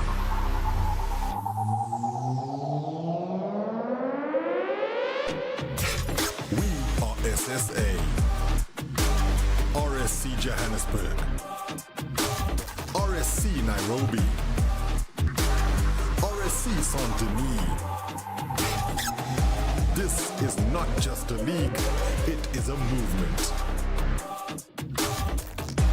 4 seasons deep, and we are only just beginning. We train on 200 ping. We grind through blackout. We fight through silence. And we win anyway. This is Sub-Saharan Africa. This is our fight. This is Season 4.